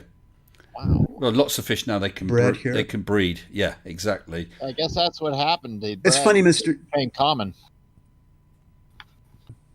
Mr. S, when you're talking about something peaceable in your background, I keep Malawi cichlids, Mbuna cichlids, and there's nothing peaceful about my aquarium at all. And so I didn't think when you something peaceful in the background, an aquarium did not come into my mind. Well, yeah, it's more like a coliseum than an aquarium. It's fantastic. My other tank, I've got a 6-foot marine aquarium. It's a corals, although it's not in a good way right now. Something's gone out of whack and I've lost most of the corals. And that's quite an impressive setup. This is my... I've kept fish since I was about 12 years old. I've never been without a fish tank. Just love them. Just love them. It's not work to me. I enjoy pottering around with them, I literally had someone just yesterday give me a 65 to fill up gallon. Wow. So a tank. Sorry, you say? Yes. Everything needed to go. My large tank, together with the sump tanks underneath, you'll have to convert it, is not about 900 litres. It's a pretty big tank. 900 litres. Yeah. I don't know. Oh, Steve 6464 said he paid 39 cents each. I presume that's for the tetras in the 70s. So I don't know how long ago it was that they were $100, but yeah, it's what is that? 225 gallons, approximately. Is that US or real gallons? Proper gallons, US gallons. No, Canadian gallons are the full size gallons. They're 4.54 not liters. Brexit gallons. Brexit gallons. Ours are 4.54 liters. So when I say 65 gallons, multiply that by 4.54. So that's proper gallons then. And anyone for a liter? How about the metric system? 900 litres. I started off with that, Andreas. We can't even agree on how to spell liter. Can't even agree how large a gallon is. It's simple. 1 gallon is 42. Basically 300 liters, mine is. So it's a third your size. I mean, it's my ultimate tank. As I said, Glass, I've kept fish since I was 12 years old. I always wanted a powder blue tang. And despite the size of my tank, it's the minimum size tank for a fish like that. So it's my ultimate tank. I haven't got space to put a bigger tank. And considering the amount of money I've had to spend on it, because I've also done it for corals, so I've got dosing pumps and fantastic lighting and all this sort of thing. Mrs. S wouldn't let me buy anything. She really wouldn't. Well, considering Can you give us any quick estimate how much you spent on it? Just between me and you, around £10,000. What? Yes. The lighting was real pounds or American pounds? Sterling pounds. Yes. The lighting I think was about £1,800. I know, but you see, it is literally top of the range lighting. It's LED lighting. There's 4 light fittings. They talk to each other with Wi-Fi. They fade on and in the morning, fade off at night. They fade to a blue to bring out the colour in the corals. They do lightning storms at random. They even now get this, because I've got 4 lights across. They'll at random times to a random amount of dim, and for a random length of time, they'll dim, light, as there were clouds passing over. Jeez. Yeah. Oh, cool. What could you get for 1,900 quid, Mister? Kylie Minogue thrown in as well. Yeah, or a younger sister. Maybe. Now I know what I'm going to do to my lighting. You just made me think. I can construct that. I'm sure you can. Yeah. I mean, that'd be a hell of a project. It should cost me about $80 to do it. Well, we'll that see. is how cheap it is to buy that type of parts to Yeah. manufacture those But boards. mine's also got a Yeah, coat. wait till you try to drive it over to the Midlands. You're going to find getting it there is going to be difficult. Yeah, well, Electronics? mine also has to cope with a marine environment because you do get salt spray. Yeah. Yeah. Yeah, that's easy. But I mean, if you can do it yourself, that's wonderful. I mean, these things are beautiful. They are. Even so, I'm using. I forget how many watts. It's a hell of a lot. It's about a kilowatt. What? It's about a kilowatt of LED lighting I've got over the tank because it needs it for the corals. You see, Right. Fish can That's do a with lot a lot of less. LEDs. Yeah. Well, Mr. S, can I do a couple two quick trivia questions, and then I got to split for dinner, if you don't mind? Yeah. All right. Go Question number one. To who? What is the percentage weight of all the water on the Earth compared to the rest of the Earth? No Google. No Google. Percentage Take weight. a guess. Percentage I'll weight. say Are we talking about 1.5%. surface and subsurface water? One at a time. I say 1.5%. I say We have 1.5%. I'd say that's a fair guess. I say Okay. 1.0. I would go well below 1%. You should. I picked 0.01%. 0.01. No, add 2 more zeros at least. Ooh. I think you're a little shy there. The answer is 0.022% of the total weight of Earth. Well, good Actually guess, higher than I would Glass. have guessed, but then I suppose a lot of it is underground. All right. Now, were we Question number considering- 2. Well, I Two-part said question. 1, so that was close. All right, you win. 2-part question. Number 1. Do fish have handedness? In other words, are there right-handed fish and left-handed fish? Or finned? Are there right Yeah, I and was left about to finned? say I haven't seen a single fish with hands, but I can tell you that there are handed snails. I say yes. There are handed snails that coil the other way. That is correct, but that's just they don't have hands, so it wouldn't apply. What it would mean is that they favor one side of their body over the other side. Much like us, we have actually our brains are wired to be handed. Dogs are handed. Most mammals are handed. Are fish handed? Yes, Or I've finned? seen that happen in the 40s. For observation, yes, I would say they are. No, I say they yes, are okay. not. I was gonna Their say- brains are not Really? Their brains are not complex enough for handedness. Number 2 question: are dolphins handed? Oh, They are dolphins are mammals. mammals. I'm going to say yes. Yes. Gotta be. dolphins are members of the mammal family, so they would be the same as us from that perspective. Yes, that is true. As a matter of fact, the same number of dolphins appeared to be left-handed as humans appear to be left-handed. It's approximately the same. That's interesting. number. Mitch. Colon actually says there have to be fish with hands because we keep eating fish fingers. That's right. Yes, Alpha, here. By that logic, chicken has fingers as well, right?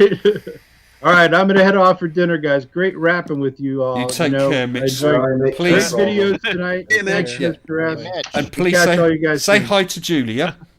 Yes, Sure enough. Alpha on the chat with you, Mitch. And everybody say good night to Mid, my friend Good from night. Sweden.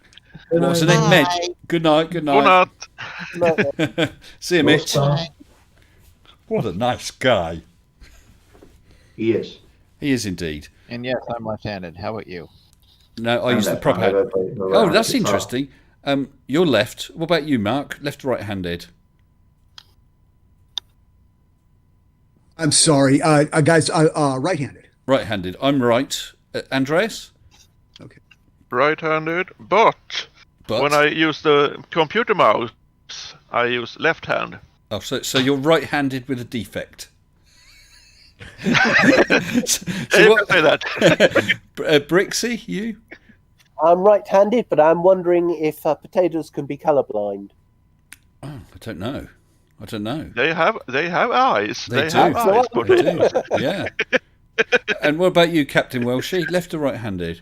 I'm a left-handed, but I play with a right-handed guitar. That's interesting. Guy Moore did the thing. I play bass. And what about you, Flo? I'm right-handed. So we got mostly righties in. But I tell you what, when I first had to go to skateboard, I used it wrong. I'm right-footed if I was doing football, and I put my right foot at the front of the board instead of the back. So I faced the other way from other people who are right-handed or right-footed.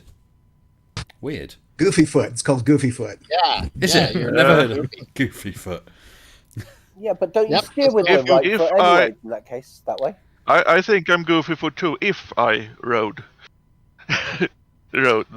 skate, but I don't. Why teach you how to do a triple backflip? I haven't had to go on a skateboard for donkey's years. I'd probably We've break my seen neck if I did. like the big air competitions and the X Games games. It's absolutely crazy how much air they get.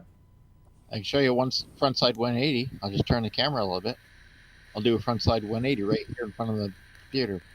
No, that's all right. That's all right, Glass. I'll just fall out of my chair. I just gotta be very careful when I do it. I still have my lens cap on my camera. Hey, Mark. That's a giant pane of Are glass. those RC models you've got behind you? Yeah. That's my big competition. That's my contest airplane, the yellow and blue one. I haven't flown competitively for quite a few years, but that's still hanging up in my garage, and that's just another sport plane up there, and then a bunch of small ones up along on the edge there. I mean, I was always interested. It's an addiction. Yeah, I bet it is. I have too many hobbies anyway, but I used to be interested in when I was, I don't know, about 17, 18 years old. I made a couple of planes. A guy at the model shop was going to teach me how to fly, and so I met him one Sunday. So he launched it, got it up there. I flew it around a bit, sort of lost control, and he grabbed control again a couple of times. He landed it. And I felt really nervous, and the wind was picking up. He said, "Come on, let's do it again." I was thinking, "Oh, really? It's okay." So he launched it again, flew it around. He landed it, and he landed it perfectly safely. But the wind was so strong, it then picked up the plane and trashed it, rolled it along the ground, and just smashed it. And I gave up then because it's not the cheapest of hobbies, is it? No, and it's pretty disheartening to see one of your planes be destroyed. It happens. It depends. I mean. I haven't really destroyed any of my planes for a long time, but it's horrible when it happens. So I build on my planes, and that's half the pleasure for me is actually building the planes. Yeah, no, as well as flying them. But I fully understand that. I enjoyed the process of building one. Definitely. I keep my RCs on I the reckon ground. your car, really. Sorry? I keep my RC on the ground. Low C5, Raminator, and a huge metal RC tank. Nice. They're my favorite three. Okay. Well, I did see. And I'm working on a 6x6. I think is it Red Bull radio control stunt team? I think it was Red Bull, and they actually had these planes. They had two of them alongside a model Concorde, a huge model Concorde. I've forgotten what these stunt planes were, but they flew them vertical. The engines were so powerful, they flew them and sort of hovered them and bounced them and then carried on. Have you seen that, Mark? Yeah, actually, the full-size airplanes do that too. Modern aerobatics is just out of control. The power to weight ratio of these airplanes is so great that they can hover vertically on their absolutely stunning. A lot of the maneuvers are like based upon torque rolling and hanging on your prop and torque, letting the engine torque just turn the airplane around. Snap rolls and really violent stuff that both the airplanes and the engine combinations and the pilots are capable of. You can duplicate it with models too, but sometimes it's almost like the full-size airplanes are on the vanguard of new maneuvers rather than the models. Wow. And it's not where we play cat. I can't fly half that stuff. Some of it is so complicated and takes equipment that I don't have, or that's just the time to practice that I can't invest. But I it's amazing. Saw videos with short landing and takeoff things. Short landing and takeoff competitions, and these guys, they were specially built planes with definitely very powerful engines, and this guy took this plane off, I think it was about 10 foot before he got the wheels off the ground. 10 foot. I mean, it's just stunning, and then landing in sort of 10 foot as well. Have you come across that? there's all kinds of different air shows. I mean, there's all kinds of strange airplanes and guys with more balls than brains doing stuff that's just reasonably incomprehensible. Yeah, but carry on like that, and they may not have more balls than brains for much longer. Yeah, it's remarkable. Oh, Steve464, thank you very much for coming. Good night, my friend. You know something that's really fun to do? What's that? Jump over my friend's drone with my low C5. And you get that RC car about 12, 15 feet in the air. I see. You see when they do like road control buggies, they use like motocross jumps, so they just jump about like 20 feet in the air. Yep. And the mini monster trucks as well. Too many toys, yeah. Yeah, I end up with no end of hobbies. I mean, that stuff that I said about the RC aircraft and the short landing takeoff thing, I see something and I get fascinated by it. I really do. Rocketry is another thing I found fascinating, you know, model rockets. But that's hideously expensive and complicated to get permissions for and all that sort of thing. And if I took up something like that, Mrs. S really would throttle me. And as I said, I got the fish. Oh, talk about permissions, Mr. S. I was fascinated. I never followed the question through, but your permission process for launching your Mage projects. What was involved in that? What kind of paperwork? What kind of official? I know you have to get together with the CAA, but did you have to go to any like to EASA or anything like that, or to the European Eurocontrol or anything? Or what was the process? No, you just have to let the Civil Aviation Authority know, because it's not that they're. I mean, you can do it. It's not. I've forgotten what the term is. You're not asking permission, but you're telling them you're going to do it, so they're aware, and they'll tell you if there's a problem. So in a way, it's asking permission, but you have the right to do it. But it's a Civil Aviation Authority, so you let them know, and they are supposed to have 28 days notice. Okay. Typically, they can agree and say, "Yep, that's all fine." A lot quicker than that, and you're also supposed to ring on the day just to double check, because they issue a notice to airmen. Basically, pilots in the area can check. Oh, there's a launch there. But guess what happened? We had obviously told them, so that they knew we were going to be doing a launch on that particular morning. We were out there mucking around with the balloon, setting it up. And of course, the GPS coordinates of where we're going to launch from are all given to on the NOTAM, the Notice to Airmen. And what happened? A little light aircraft came flying literally right over. They must have deliberately gone there to see what we're up to. And Q said that quite often happens.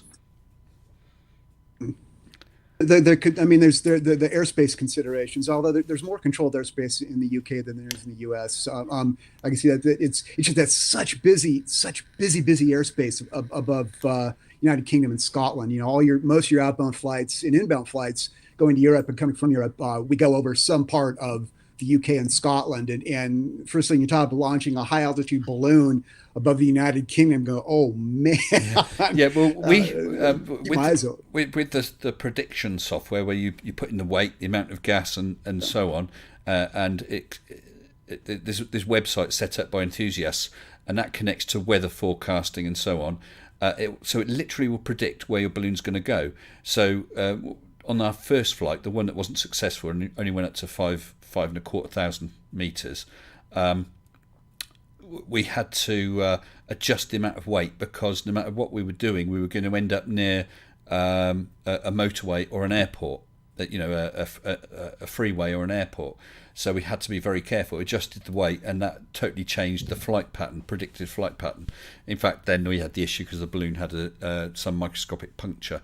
But the second flight, with a prediction that was going to be good, but then predictions change as the weather changes, and it actually passed right back over where we started. And then at one time, it was due to land not 2 miles away from my house, which was about 70 miles away from where we started. So the chances of that were phenomenal. In fact, it didn't. It pulled back a bit, but it ended up only about 15 miles away, 20 miles away from where I live. But yeah, very cool. It was an amazing process. It really was. and I thoroughly enjoyed it. And I do have ideas for Mage 3. But actually, fantastic. Since we're talking about I'm considering. Well, we're considering using a raccoon. Yeah, well, we can't do stuff like that here. We're not allowed to drop anything from the balloons. You can only have the payload with the parachute to come straight back down. So there are limitations. We also, I think it's either very limited or even it's a no-no to launch at night, which is a shame because that would be nice as well. To get dawn or dusk so you can see the sun rise or set. That would be interesting. Yeah, Mark, I wonder if you think of any other things we might do with a Mage 3. We done. No, I had a one. I was interested in the one commenter was about the temperatures didn't seem to be correct. Where was your temp sensor? Was that inside the box? Because you'd be picking up a lot of it wouldn't be much, but there'd be some radiant heat from the equipment. If the temp sensor was inside your foam box that had your equipment. If you can bear me 1 second, I'll just quickly grab a Mage. I plan on mounting it on the wingtips. Whoop. Cool. Right. There it is. I'm going to do a raccoon. Here is Mage. The colour's a bit funny. So that was the front camera, the Mage camera position. So I'm tilting it so that the green screen. But here you've got a slot right at the top. Oh, right at the top. There's a slot here. So wire fed through, and the sensor was just here, covered with a half circle of pipe to shade it from the sun. So we did what we could. So yeah, you're probably not going to pick up that much interest. That was interesting. Also, the stabilization. It would just be amazing. And I know that you have just an insurmountable weight penalty. I thought of little micro miniature motors with propellers, 3 axes, with a piezo gimbal or a piezo gyro inside the thing that would drive these to keep the box stable. But you're even with super micro motors and propellers and a piezo gyro, you're looking at a weight penalty that I'm sure you can't overcome. But wouldn't that be amazing to have a completely stabilized box as the thing rose? It would. But what you've also got to remember is when you get up that high, we were down to less than 1% atmospheric. So there's hardly anything for the props to bite on. I'm just going to jump in because the checkout guys just said, have I got all the Mage telemetry for the Mage 2 shot? Yes, I have. Checkout guide, if you want that telemetry, it is publicly available. You can just email me or DM me. So either jump on the Discord and send me a DM or send me an email. It's mr-sensible@hotmail.com. The email address is in the description, and I'll happily send you a zip file with the Mage telemetry, and there's a readme in there that explains what it all is. That's available to anybody who wants it. Okay. Oh, excuse me. And I'm happy to answer any questions. Have gone into that on another stream, so I'm not going to go into it too much, but I'm happy to chat about that if you've got any questions. And that'd be nice to look at. Yeah, well, Glass, if you email me or something, because otherwise I'm going to forget. And anyway, I'll need an address to send it to, and I'll happily send it to you. Yeah, because I mean that's the experimental side. It wasn't a strict experiment. But we did what we could, made it publicly available, and as well as the edited videos, there was 2 completely uncut versions from the wide cam, just for the view, and from the Mage cam, including, once it landed, I think it was about 30 minutes, it was sat there upside down until we actually recovered it. So the entire 30 minutes is on the video, so no one can say, oh, you've been editing it, you're cheating. Nope. Not at all. And still people think the world is flat. Yeah. it's absurd. I'll tell you. Absurd. Doctor, you're asking how big the file is. It's not big. I'll just have a quick dig around while we're all talking. It's not huge because it's a couple of spreadsheets and a text document. Yeah, I'll find it. So if we carry on talking, guys, and give us a second, I'll just find out that information. I DM'd you. You have? Okay, well, I won't pick that up yet. I mean, I've actually got to find the darn thing. Where the hell is it? Glass Monster, remember? No, not that. I mean, I'm wondering where my Mage thing is. I can't see Mage right now. I've got it on here. But it's not huge. It's probably it's less than a megabyte, I'm sure. Definitely, it wasn't massive. Right, I'll have to look into that. But yeah, not huge. It can be emailed or can use WeTransfer or something like that. And yeah, MC Toon was going to host it. He said, send it to me. And I did. So, Dog, by all means, get onto MC, let him know, and I'll try and get that sorted. But that was a plan. He offered, and I said, yeah. Where do you want it? And he never got back to me. Never mind. He's a busy boy. GitHub is not something I use. Sophocles K. Yeah, that's not something I know anything about. I know little of these hubs of Git of which you speak. I've heard of it. Oh, GitHub. Yeah. Oh, check out Guy's Got an Idea. Okay. Well, yeah. Well, I mean, use it however you want. I mean, I made it available to flat earthers and anyone. I forget how many people have asked for it. A few, not that many. How many flat earthers have asked for it? None. 0. And I counted them twice. Yeah. Yeah. What sort of thing are they saying is wrong with my Mage? Well, Ghost in the Darkness, I have a playlist called Mage Rage List, and you can see the various debunks, one of which was done against the wrong camera. They used the parachute camera of all. That was Ranty Flat Earth. The Earth wasn't spinning wildly underneath. I can't remember who that was. Yeah, have a look at the Mage Rage List. There's a lot of silly in there. Two guys had sort of a reasonable attempt. Brian's Logic. He in fact he was the one who said about the Earth isn't spinning around 1,000 miles underneath it, but he was the one, Mark, who picked up on the temperature misread. The temperature misreading. So I gave him credit for that because he actually looked into it and found that it was misreading and raised that. So, credit to him for that. And Kyle Adams from the Flat Earth Institute of Science. Yeah, I can't remember what it was. Oh, it was to do with the scrunch, where I take an image of the slight curve, take the image, scrunched it to accentuate the curve. He had queries over that, but I can't remember. So I had 2 worthy attempts, I called them, and the rest were Mage Rage fails. So, it's crazy.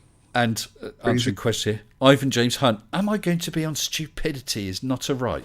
What, on that Fight the Flat Earth thing? Yeah, Sunday. So I hope to see you all there. That's the plan. I'll be there. Should be on Sunday.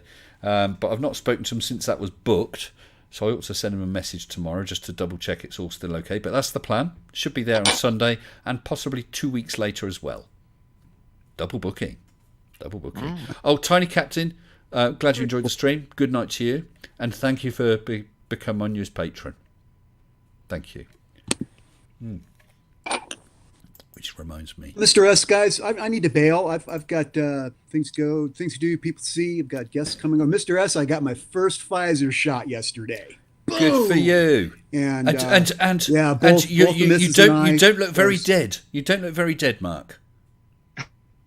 All right, you're not worried that it's not and, real. And I know the nurse that shot me. She's probably heard it a million times, and so she does the thing, and I look at her and go, well, I guess Mr. Gates has got me on his radar now. And she just rolled her eyes and started to laugh. And I'm sure she's heard it a million times. But it's good to see that she's still... I can't wait to get Did they give you a sticker to say you'd had a COVID shot and you were a brave boy? Because I didn't get one. No, they didn't. I was kind of hoping they would. But do you know what? When Mrs. S went there, she said, oh, my husband asked for a sticker, but he didn't get one. And they said, oh, we'll get you. And they got her a sticker. I couldn't believe it. They gave you a card, don't they? Well, I'm glad you've had the shot, Mark. And I hope that, I know if you only just had it, obviously it won't be taking effect yet, but I hope you feel safer. Because I must admit, straight after I'd had my shot, I felt so relieved. You're playing. Isn't that, Mr. Ed, what a psychological boost that was? Mm. It was huge. And both the missus and I walked out of this place, and we just got these beaming smiles on our face, and it's hard to describe until you've been there, the psychological and the emotional sense of comfort and protection and relief just a silly little shot gives you, which is not a silly little shot, of course, but yeah, it was huge. It was an event. It was really cool. I hope and the thing is cool. Everybody felt like that. Go ahead. I was going to say, I hope that you and Mrs. Wagner aren't suffering any side effects at all. This was our first Pfizer. We're not expecting that. Right. We have our second one next month, and that's, I guess, when the fun can kick in a little bit. But Right. I'll take it. Yeah. Well, so would I.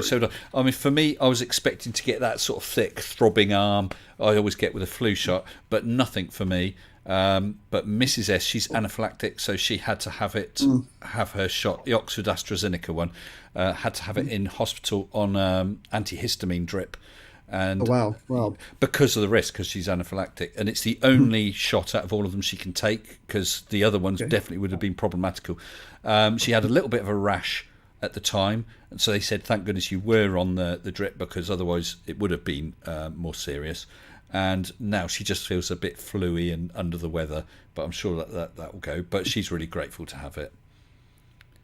Oh, check out, guys. Thank you for the email. Thank you, Mark. Thank you. And listen, Mark, thank you again for doing the video, and it's really been great to have you on the channel. Please come back again. I shall. And this has been a pleasure. Goodbye, everybody. This has been fun. It's been a good time, and a pleasure to meet everybody. Good. With that, I'm signing off. You take care. Bye-bye. Bye-bye. Bye-bye. You too. Maybe Bye-bye. sometime I can Guys. talk to you about those planes. I think he's gone now, Glass. Check out, guys. Thank you. I'll pick up that email probably tomorrow, and I will get that to you. Okay. The Mage telemetry data, and anyone else who wants it, because I'll be interested in what people do. Someone wanted to do something to do with the speed of ascent and descent and calculating gravity, I think. Ghost in the Darkness just super chatted $2.99 with a thumbs. I never know what they are. A thumbs up gourd? Is it a gourd? I don't know. But thank you for that, Ghost. I appreciate that. Wow. Andreas, you're on camera now. Hello. Yes. I found the switch. I found the switch, yes. Yeah. Well, I'm not really sure where we are, what we've been doing. We're going for 2 hours now, so I think I'll probably wrap this up.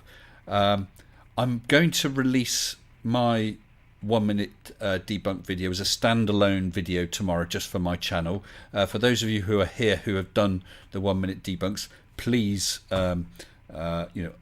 make them publicly available again if you wish. I've not linked to the individual videos because I didn't know if people are going to change them or whatever, so I've linked, or I will be linking straight after this stream, to all the channels.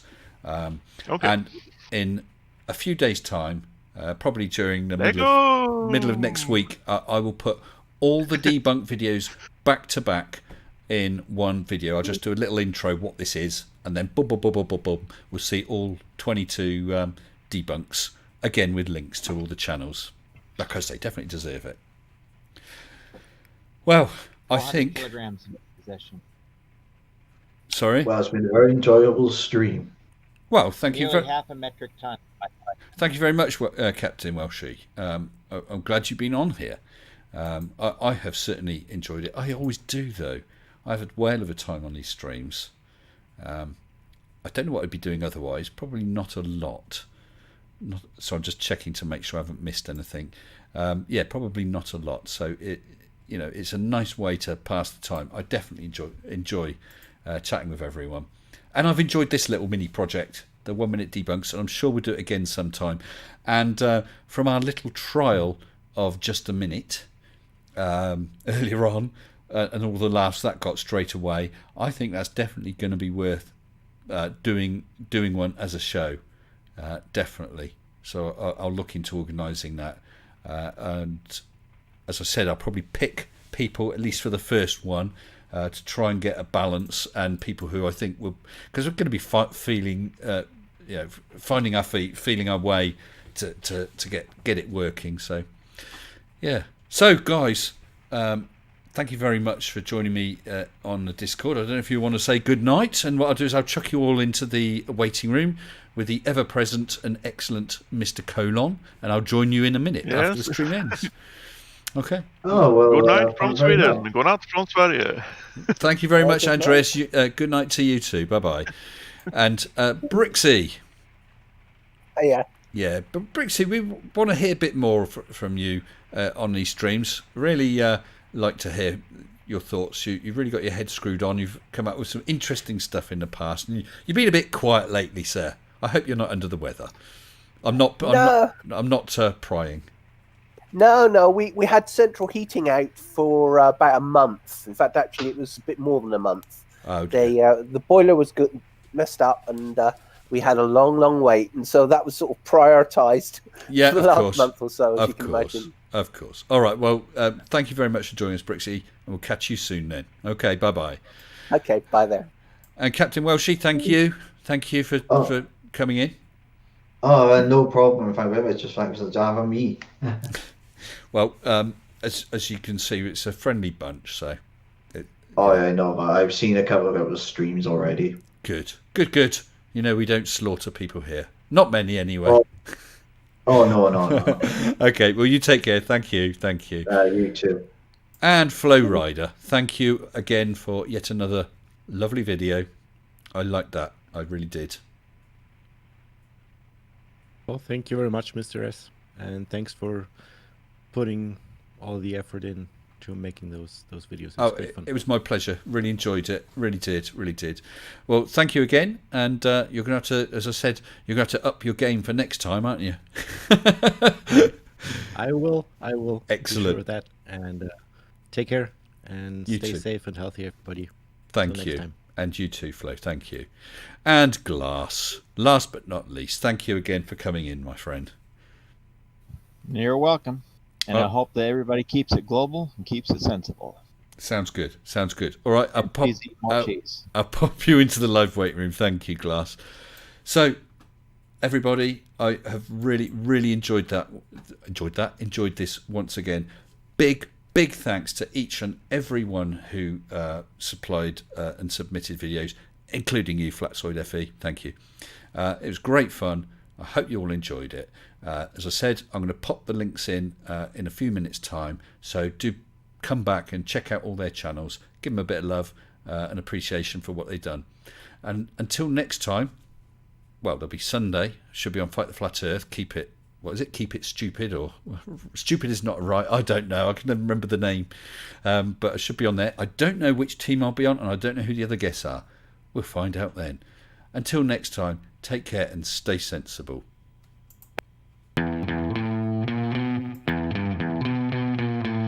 I'll be on, and I don't know who the other guests are. We'll find out then. Until next time, take care and stay sensible.